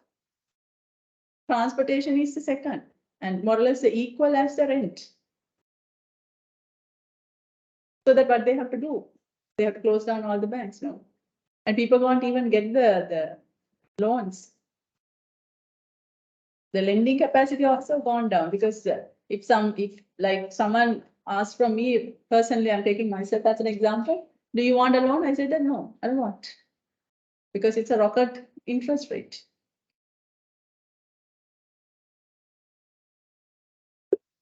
So therefore, like then there is no role for the bank. People don't spend deposit and also they won't lend. So the depositing and the lending is the main function of the bank. That the gap of the interest is their earning, like the deposit rate and also the lending, there is a gap. So that is what their profit, and that profit is the one that they are using to run the banking system. So if that doesn't, if it stops, you can just imagine people don't put the money and also people don't lend the money. There is no role for the bank. They have closed down. So with the economic crisis, since you are the financial experts than me, so if it happened like that, but still banks are surviving. How? They have changed the competition strategy because they know that the competition is not because other banks are outperforming, but because people don't have the money, but people have another requirement. Running out of the cash once they're getting closer to the salary date. Isn't it? Okay. And also like it's being shaped all the social classes, unless otherwise people might be getting some money like illegally. Okay. So then if that is the case, sometimes they want to maintain their dignity, plus they are running out of the cash. Okay. Instead of asking them for a short-term loan, because it's like loan in a sense, like it's a lot of documentation. What is the solution? Credit card. Now almost all the banks are promoting credit cards because that is the only income source, and even the interest rate is very high. And people nicely accepting it because that is the problem for them. So then where that banks got the competition? Competition got from the medicines, transportation, and the rent. So that is at the level of generic competition. Now the people stop having the biscuits, and even carbonated soft drink industry that is being shaped because people don't go for those options because those are not essential products. So whenever they develop the competitive strategies, if they are simply looking at the brand industry or phone competition, they fail. Because real competition is not coming from any of these ones, totally irrelevant category of fuel and the electricity, the bills and the medicines. Understand? Take it down. Generic competition is competition for the money of the customer's hand.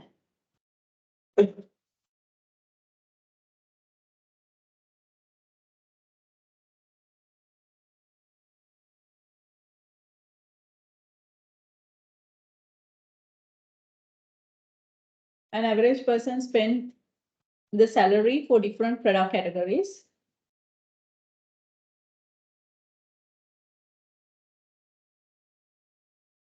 If the prices of those category, if the prices of some essential categories increases, if the prices of some essential categories increases, example, in the Sri Lankan case, you can say fuel, that means transportation, and like rent, yeah, and medicine. Close bracket. You can take down other things as well. I just put an example. So if the prices of the essential product category increases, customers should sacrifice from other categories.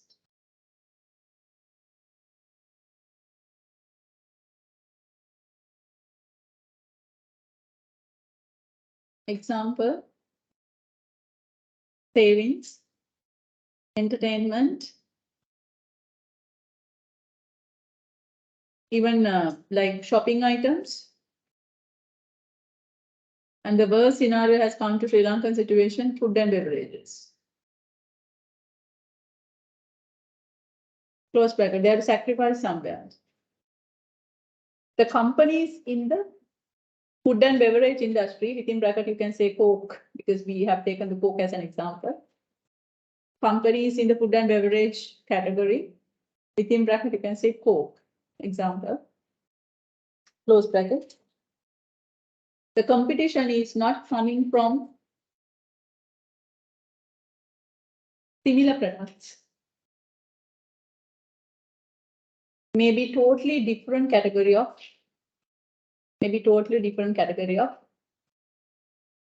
transportation or rent.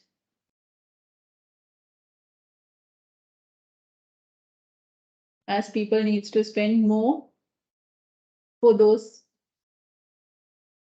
essential categories.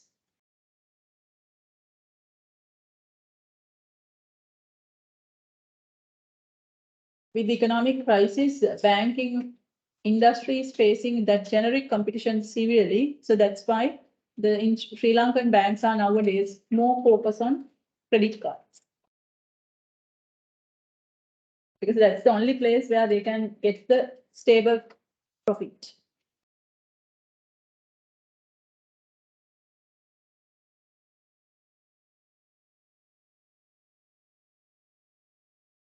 So then you tell me, like, in terms of the competitor myopia, out of these four categories, which one that you say best? Generic competition, because that is covering up the almost all the categories.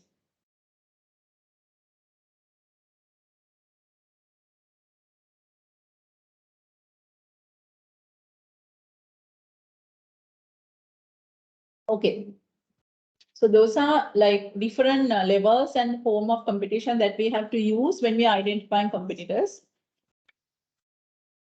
Then also we can use this model when we want to identify competitors. This is what we call Michael Porter's 5 forces model. Anywhere in your education have you learned this? Not the value chain. Yes, Michael Porter is the one who has introduced the value chain as well. And he has introduced this one and the value chain, and also there are another 3 generic competition again from the Porter. Porter's 5 forces model anywhere that you have learned? So it's like this. When we identifying competitors, so it says that it needs to be a very holistic approach. So now we are in the industry, in the center, in this circle. Anyway, the companies within this industry, they are competing with each other. So that is what it says, competition among the rivals. The competition is there within the brands in the industry, like in the Coke example. The Coca-Cola is just a one brand. Likewise, there are a lot of other carbonated soft drink brands. So they all are located in this circle. Okay, they are competing with each other. That is it's pretty clear. And the Porter says we should not only look at that competition. You have to look at how easily a new one can enter. So that is what it says, threat of new entrants. Okay. If, as per the nature of the industry, if any new brand can easily enter, what will happen? Every time new one is coming. Then certainly the competition here is it goes up or down. It goes up. Okay. So that's something we have to think about. That is depending on the nature of the industry. Like for a restaurant, if you open up a restaurant today, next month, the next person can also open up a restaurant. You can't stop it. So then there is a huge threat for that industry from the new entrants. But if you take the telecommunication industry, telecommunication network providers, it's very hard to enter. Either the regulations will restrict it or else the investment will restrict it. Even though you can bypass through the regulation, it's a massive investment. So that you can't enter that easily as we are compared to the restaurant. Like the LP gas, from the regulation itself, that is being restricted. For the Sri Lankan tire market, hard to enter. Okay. So therefore, so you have to look at that side as well. How easily a new one can enter. If anyone can easily enter, then the competition, remember that your competition is always going on. But if it is hard, then whoever already in the market are enjoying the market. Okay. Is that clear? Now look at the other side. Threats from the substitute products. So like if a lot of substitutes products are there, then again the situation is worse. Because instead of having Coke, you have so many options here. Instead of going for the carbonated soft drink, if you have so many options, then certainly you have competition from the substitute products also. But if you don't have many options here, like what happened to fuel, no much options. Okay. So only the electricity, then sometime in Sri Lanka, like if that is the case, you have to have electric car. So, but if that is the case, like sometime the power cut is also there. So likewise, then that is a market where substitute are less, so that the people, those who are already in the industry, they are enjoying. Okay. How about this side? The buyer's bargaining power. If buyer can change the brand overnight, very quickly, the buyer is too powerful. Like any FMCG product, like today I will go for a particular toothpaste. If I don't like the taste, I can go for another one tomorrow. No one is going to stop me. So any FMCG, the buyer can easily switch from one brand to another. So then there is a huge competition here because you want to win more customers and also keep more customers because they can easily change their mind. But if it is LP gas, if you have a one cylinder, you have to be with that cylinder. So you don't have that kind of a bargaining power from switch to a one to another. Okay. The telecommunication network in the Sri Lankan experience, where if you have already registered for a particular network and you have a number, and then you have to be with that network. But in the European context, the scenario is different. With the same number, you can change the network. The number won't change. But as for the Sri Lankan experience, the buyer's bargaining power for telecommunication network is low. So therefore, the competition is also low. Because if you have given the number to all your network, so you want to change it. It's a little harder for you to change. But that is not a universal case for telecommunication industry. If you take the European countries, they of course carry the number for the whatever the network that you are changing.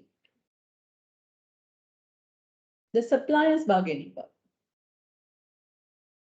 It's like suppose for your product, you are taking some unique materials, say perishable material, something like that. Maybe fresh milk. You want to have quality fresh milk to make your product. But if we have only limited fresh milk suppliers in Sri Lanka, they become too powerful. They are the one who say that, like, okay, this is the price and this is the quality we can give you. If you want, you get it. Otherwise, we have thousands of other companies, they will purchase from us. Because this side is limited, the raw material suppliers are limited, so that they become too powerful. Then all the people, those who are in the industry, they are competing to get this limited material. Understand? But if this side is very like liberal, if the materials are freely available, then they don't have a power. So then we don't need to compete with each other to get the material. It's freely available. Understand how the porter has looked at the competition. So these four, depending on these four, so this is changing.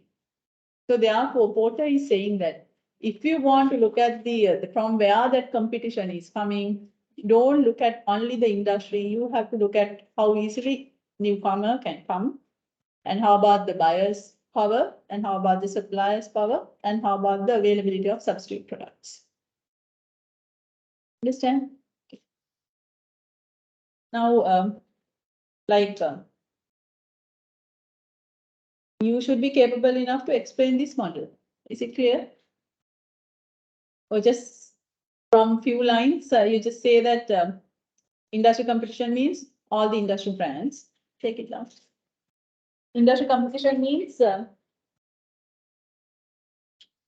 all the brands in the particular industry competing with each other.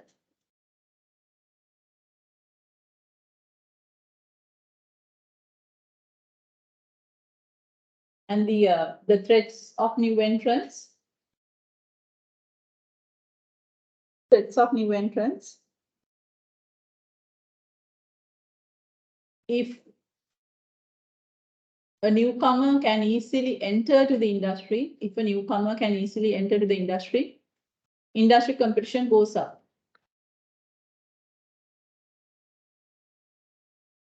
Because every day you see new companies are entering. Okay. Then the other one is threats from substitutes. Threats from substitutes.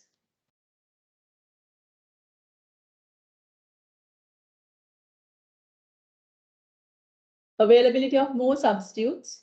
Availability of more substitutes.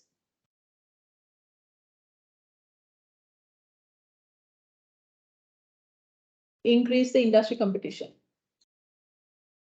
Increase the industry competition.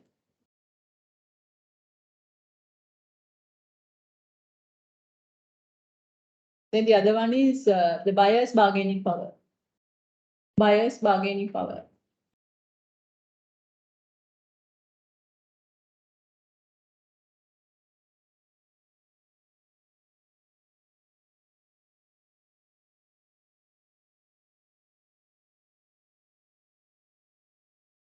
If buyer can easily switch from one brand to another, if a buyer can easily switch from one brand to another,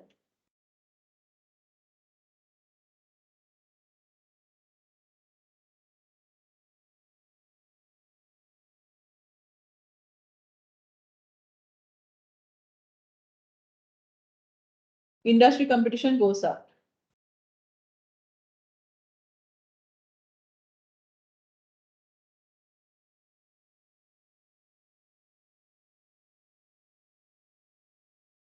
Then the other one is the supplier's bargaining power.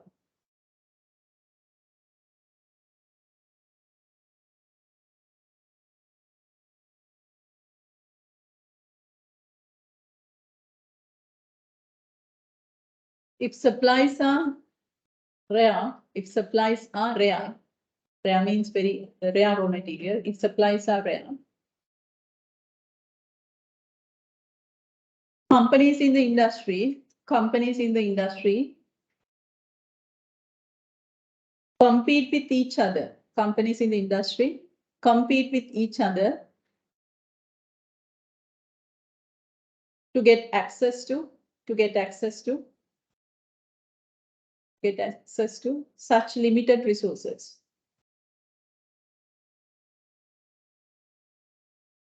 It increased the industry competition.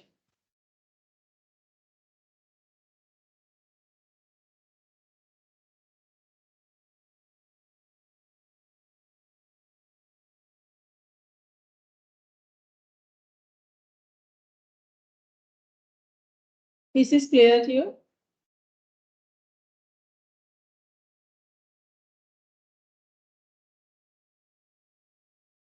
Now we have finished the first part, like identifying competitors.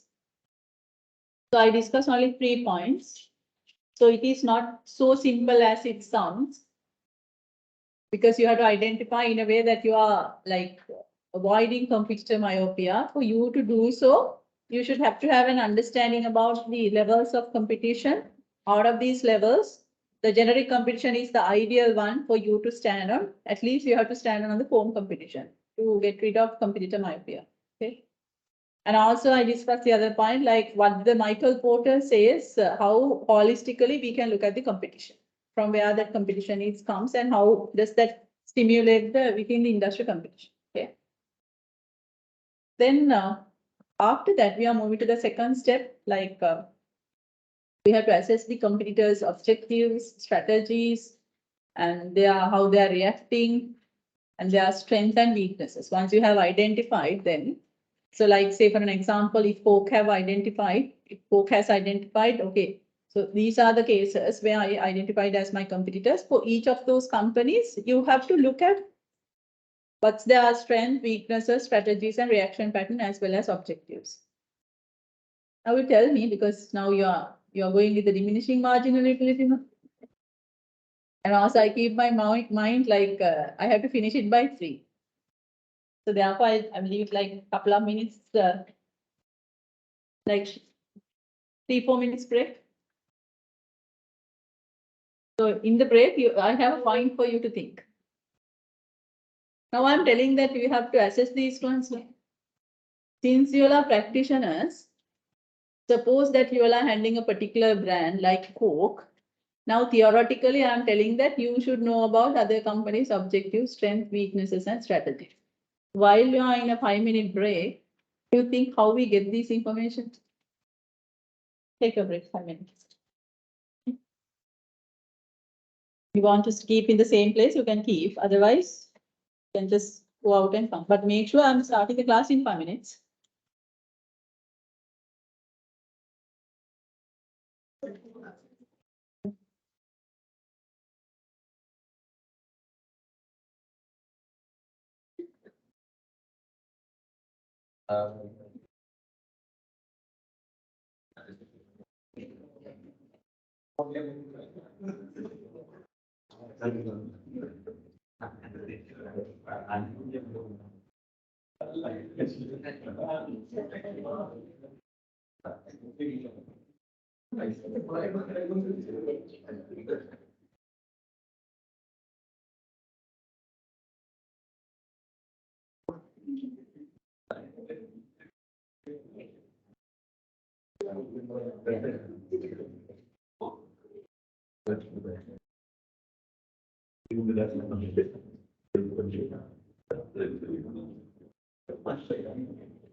Okay.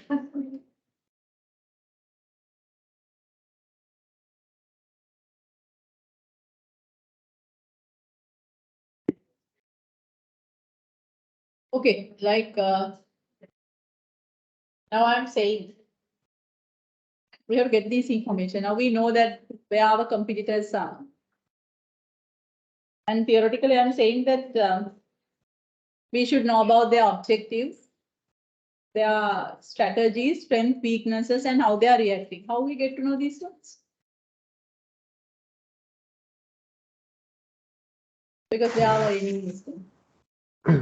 We That can means go we have to through that. study about our enemies. How? We can How go through practically we company do it? website. Yes, please. We can go through that competitor's website and his social media account.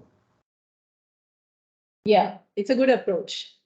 So we can go to the published materials, social media, and also you have to be vigilant. Like suppose the reaction pattern, of course, you can see because reaction pattern is something visible. Other than that, what strategies and where that the company is directing, if you nicely look at their social media, because every simple brand, it's having a social media, not even for the brand, even for individuals. Even though you are saying that you are such a kind of a character, so your real character is shown in your social media, in your Facebook, predominantly. So that's why even like robbers, the policemen, what they basically do, they take your phone. That's the first thing they do. And also check the social media. And even if you apply for a foreign job, so now they won't call for a CV. So there are certain the professional platform. So they simply ask in from which name that you are having in the platform. And also you are checking, they are checking your social media as well to see what kind of character you are. So likewise, we can do the social media checking. And also what else? Huh?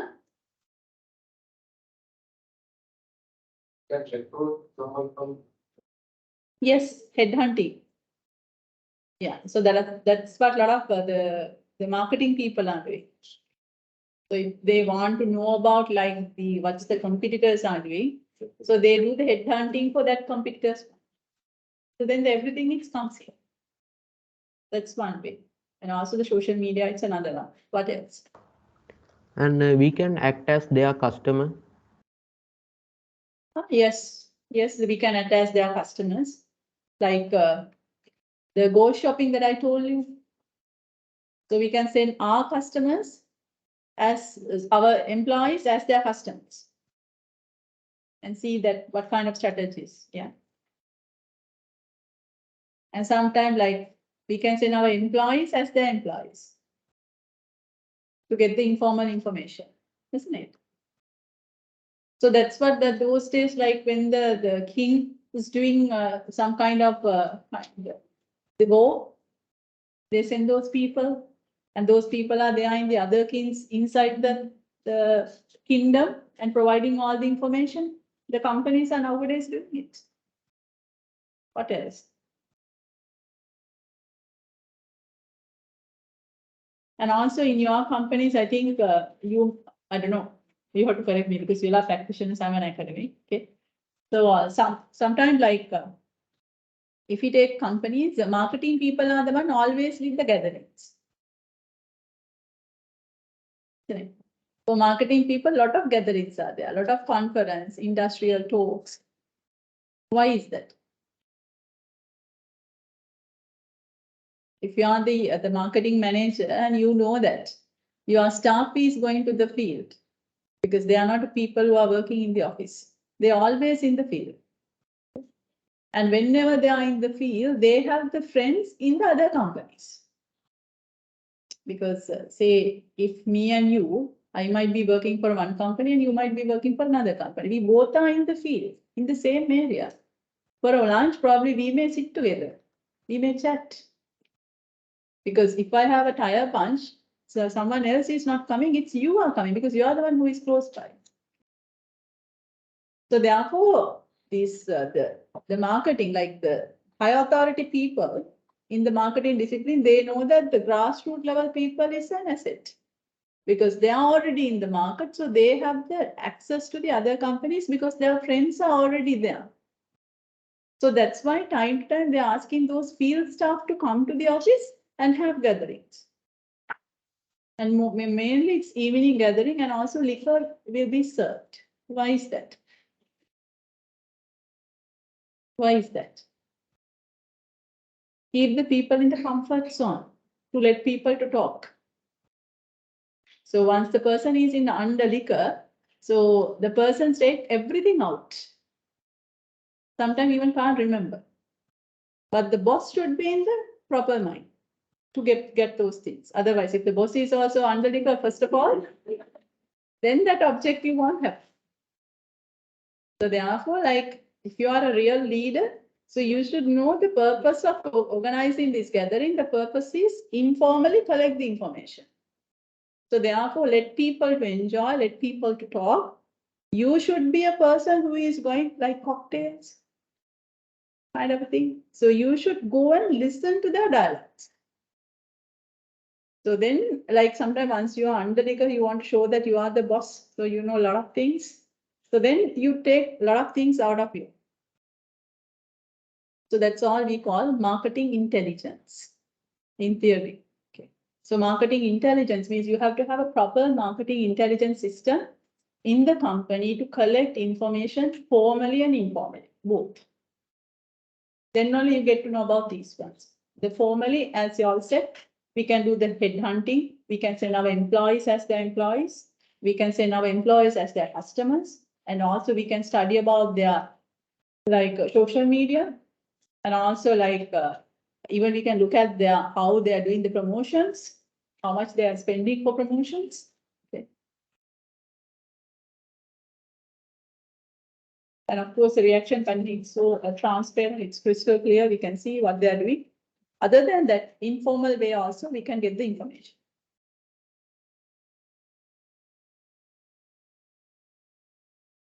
And mostly like sometime the at the year end, from the sales people, those who are in the field, marketing managers are asking them to have the plan for the next year. Why? Marketing manager doesn't know how to do a marketing plan. He knows it, but he wants to get it from the grassroots because he knows that if it is coming from the grassroots, some of the tips are coming from the competitors ones as well. Like in the Sri Lankan garment industry, why the world leading brands asking us to come up with the designs? They don't have good designers. They have super class designers, but they're asking our people to you just present your ideas. Because we are like in the middle, we deal with the different customers. So we know that sometimes we might be dealing with, like in Europe, we might be dealing with a lot of leading brands plus US leading brands. So we are like information hub.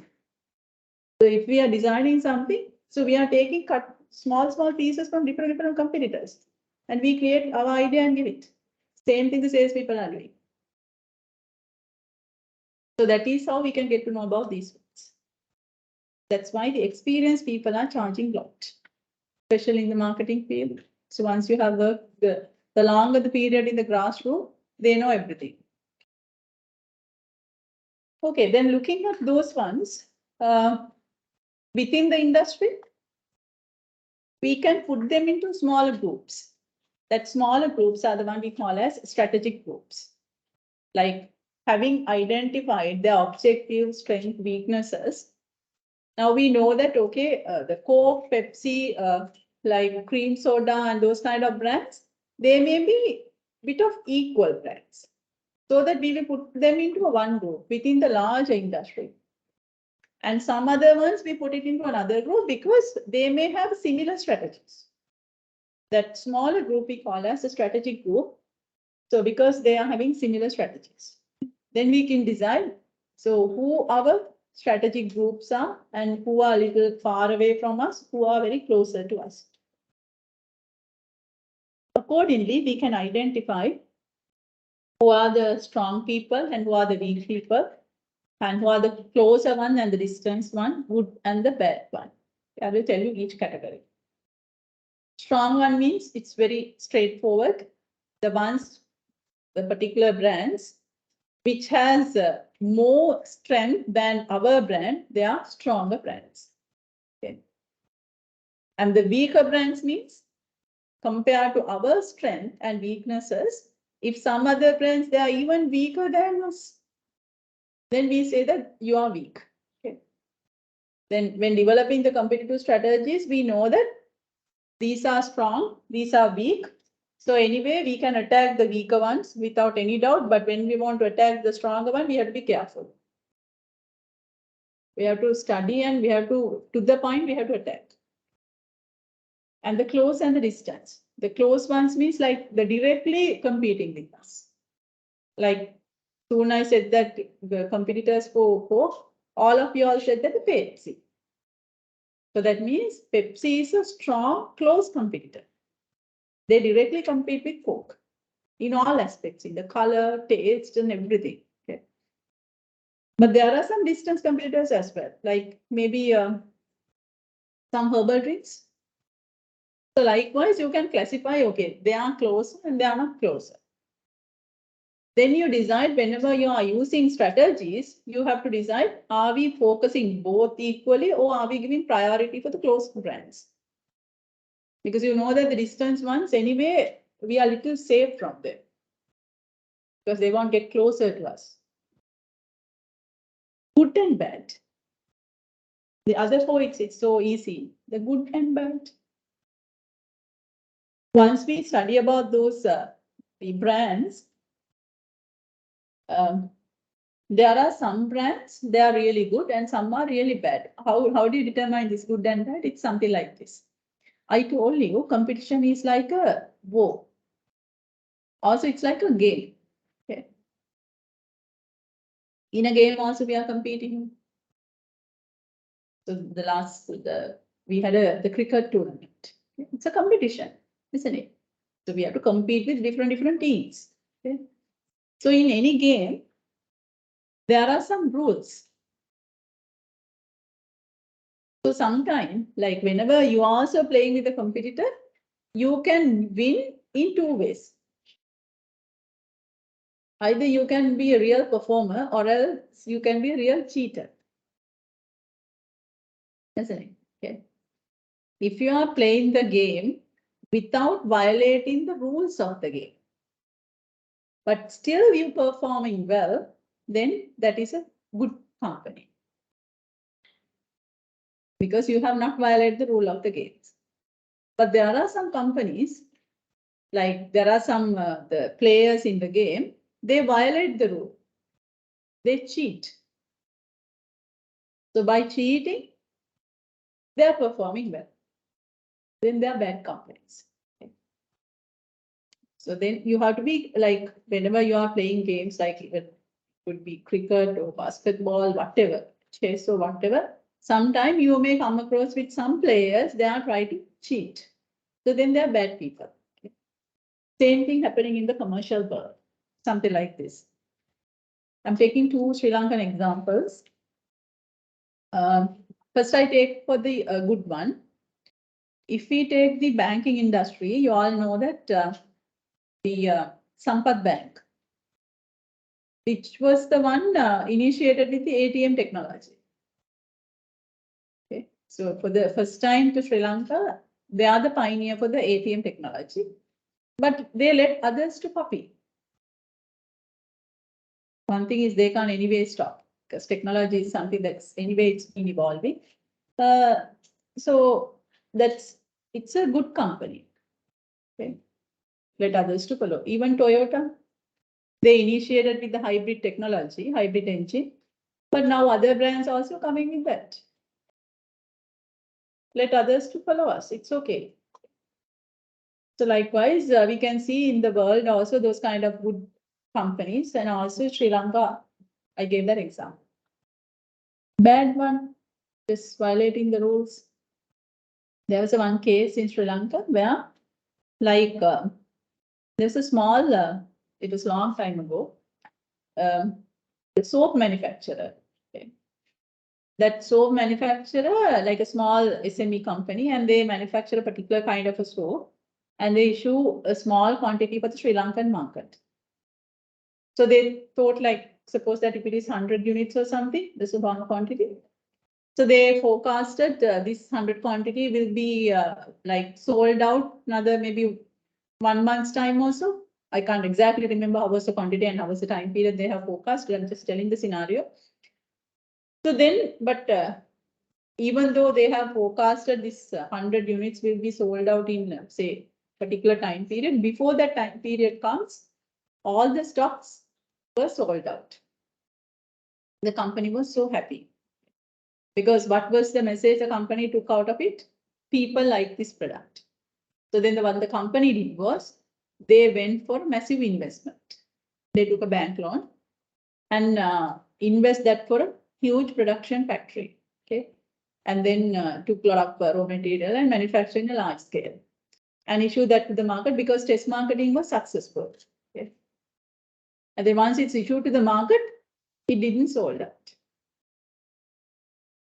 Then the company was bankrupt because they couldn't pay the money that they have taken from the bank. It was bankrupt. Then they study the case, what went wrong with the previous stock. Anyone can guess? Purchased by the competitor. Competitor has purchased it. And it was happened again to the cigarette market, Sri Lanka. Because the cigarette, it's we have a monopoly. Ceylon Tobacco is the one who can trade. Excuse.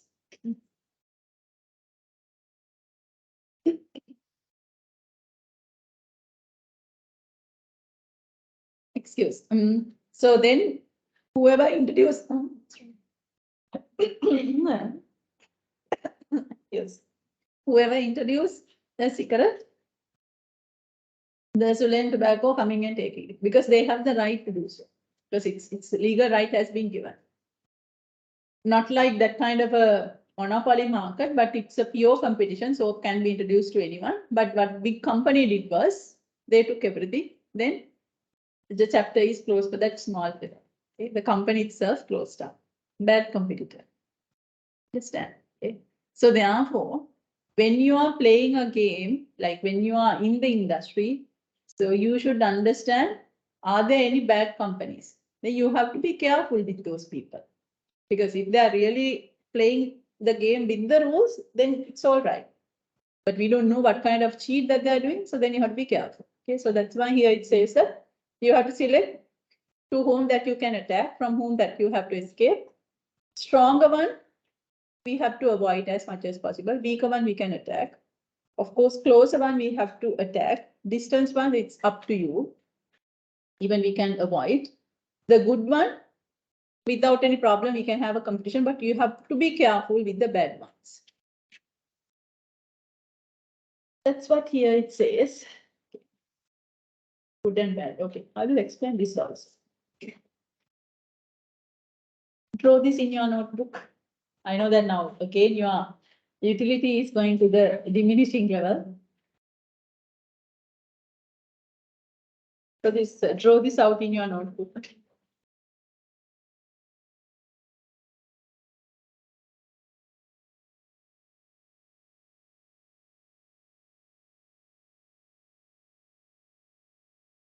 It's like a Venn diagram which has three areas. The customer's requirement, our company's capabilities, and the competitors' capabilities. And you have to have enough space for these the process, because I'm going to explain each of these process, like overlaps.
Okay.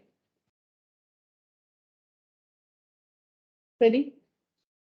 It's like this. Now I'm asking that from you.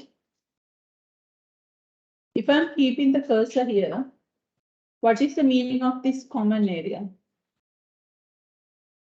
This is customer's requirement. This is the competitor's offering, that means competitive brands. And this is our capacity. Okay. What is the common area to all these three circles? What does it say?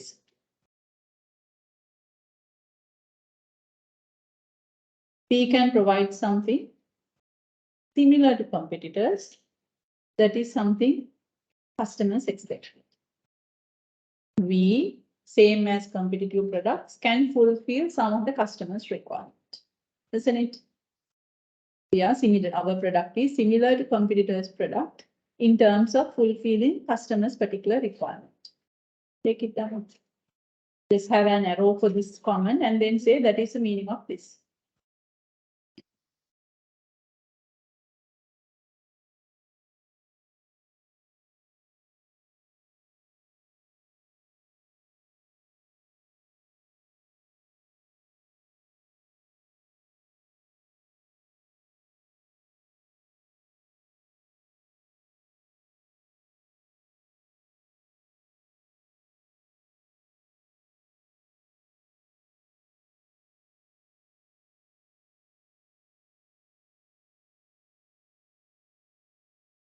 Does it give anything unique to us? No. It doesn't give anything unique to us. Because it doesn't provide a reason for customers to come to our brand. Isn't it? There is no reason for customers to select our brand because that is the same thing competitors also gives. So if I keep the cursor here, what does that mean? This area. Our brand, same as competitors' brand, are capable of doing something, but it's pointless because it's not something customers expected. The company is capable enough to match the competitor's offering, but it is pointless because it's not something the customers expected. So no point of investing in that kind of a place because it's unnecessary requirement.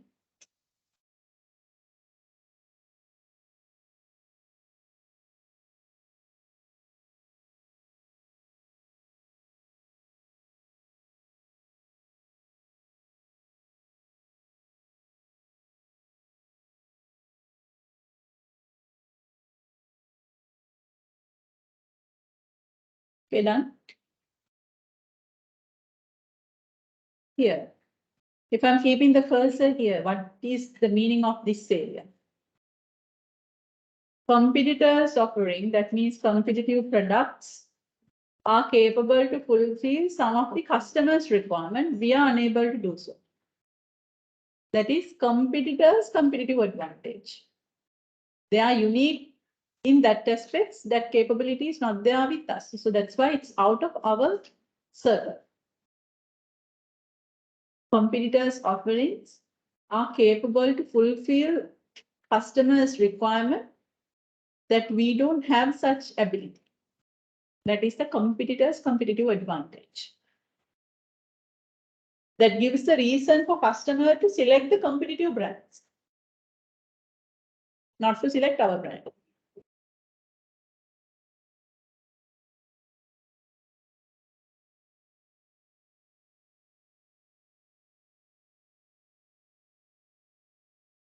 This one, no, noted as sweet spot.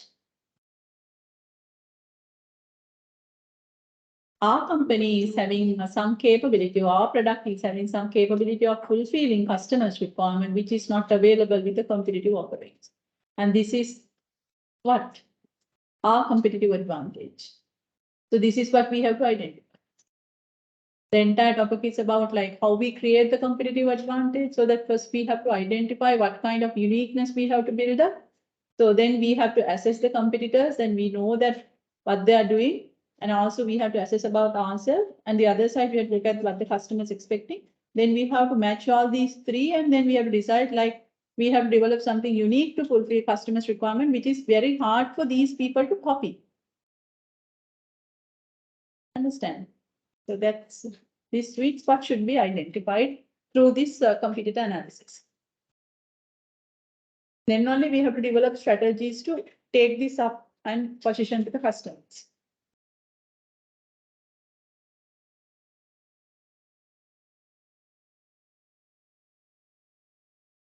And the other one is like, once we have done this competitor analysis, the last step of competitor analysis, we decide, okay, this is how we have to compete. These are the people that we are going to keep away. And these are the people that we are going to fight with. Okay. Sometimes, once you have studied the competition, sometimes the brand manager would decide, no, we will go with the blue ocean strategy. The opposite of which is the red ocean strategy. Okay. So a red ocean strategy means like you decided to compete with the existing brands. Sometimes you are powerful for it. So that you decide, okay, I will compete with these companies. That is red ocean strategy. Sometimes you decide, now I know the situation. This is the situation in the industry. If I'm going to compete with them, so it's going to be a nightmare for my company. So I'm not strong enough to do so, or sometimes I may not need to do so. So I might find my own room where the nobody is there. That is what it's called blue ocean strategy. So you are trying to find the unmet need that has not been addressed by any other products. Then you know that certainly you are only alone. So that's why the picture itself, it says that only one, the boat is there. So you are living alone. So that's rather than competing head to head with established competitors, many companies seeks out unoccupied position in the uncontested marketplaces. There is no direct competitors. So this could be one of the options. The opposite of this is the red ocean strategy. Red ocean strategy means you decided to compete with the established brands. You will do like Malibu and Munchie, red ocean, because they face-to-face compete. So a lot of brands are doing red ocean, but there are certain instances where the blue ocean strategy also been in practice. This one I told you, like for you to do a competitor analysis, so you should have to have a good intelligence system. Okay. So that intelligence system means like the collecting information, all possible ways, formal, informal, and whatever the mode. Then we have to head to the how we develop the competitive strategies. I will leave this for the next week. Since we are left with like 10 minutes, I will tell you the assignment now.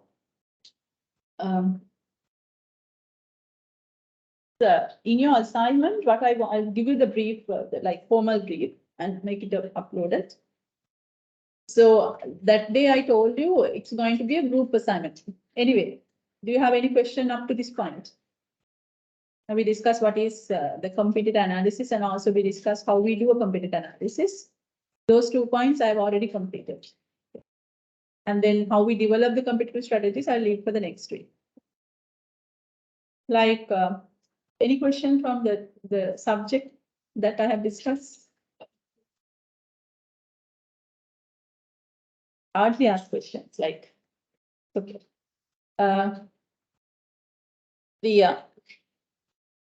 The assignment, what I want you to do is, it's something like this. In your group, if I'm wrong, you have to correct me. You have established groups with the maximum of 5 members. And also the virtual class, also you are doing group assignments because virtually you can connect with each other. So in case if you have more than, I don't know how many, 2, 4, 6, 7. 6.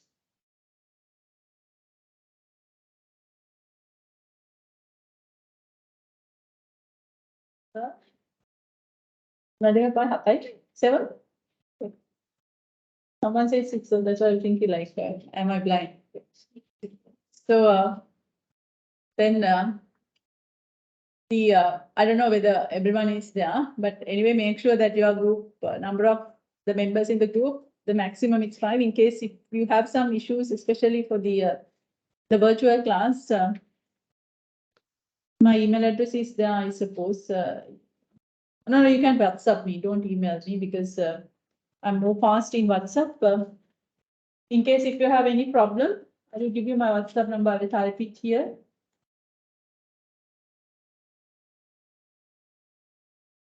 That is not only for the virtual class, it's for you all also.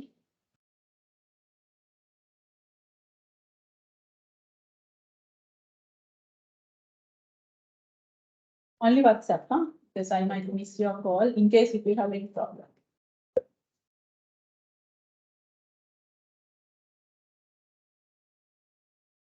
So I'm available in this number in the WhatsApp. You have to say that if you have any problem with the group assignment. So keep the discipline, don't tell the same issue by all the group members. Okay, so then I will end up with crash. Okay, so then if there is a problem, only one write that problem to me. Since I'm in Sri Lanka, of course.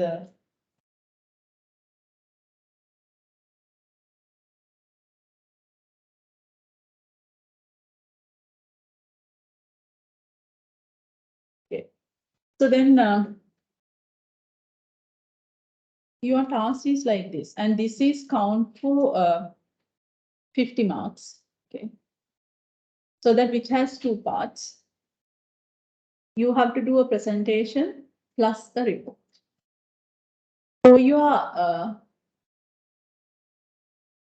presentation, I will give you like 20 marks, but for the report, 30 marks. It's just one assignment. Okay, I won't give individual assignments. It's just one group assignment. But what I want you to do is you have to select a company. Okay. So whenever you are selecting company, make sure I hope that you have a group which you all can communicate with each other. So you have the access to virtual student as well, because that's why that day, you got a message saying that they are not hearing me, isn't it? That means it's assumed that you do have the contacts to them as well. Okay. So in that group, once you have selected your company, you have to say that I have in my group, I have selected this company. Don't select the same company by two groups. Why I'm saying so? Not that I don't trust you that you are copying from each other. I know how to trace whether you are copying it or not. That's my job. In case, you are encouraging me to ask a question because, say, for an example, the four of you in one group, the other four is also the other group, both selected the same company. You are telling one story and they are telling a different story. It start me to ask a question from both groups. Understand? It's a disadvantage for you. Okay. So make sure that the selection is mutually exclusive. And for virtual student, I encourage you to select companies out of Sri Lanka, because so that we can get some experience from the other countries also. Since I'm working with some international projects, so it doesn't matter whatever the company that you are taking on board. Yes. And in our group, we have members from outside Sri Lanka. Yeah, that's okay. I'll leave the decision to you whether you have a discussion.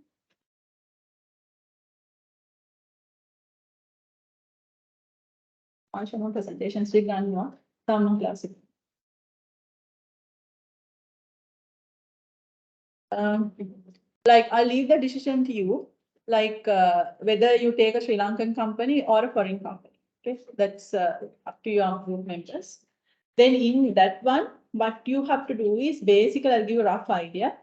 You have to study and tell me how that digitalization has been taken place in the marketing strategies. So you have to discuss about where it's not just you are searching from the internet and you manipulating, but I want the real case, because remember this is for 50 marks. So you have to select the company in a way that you have the access.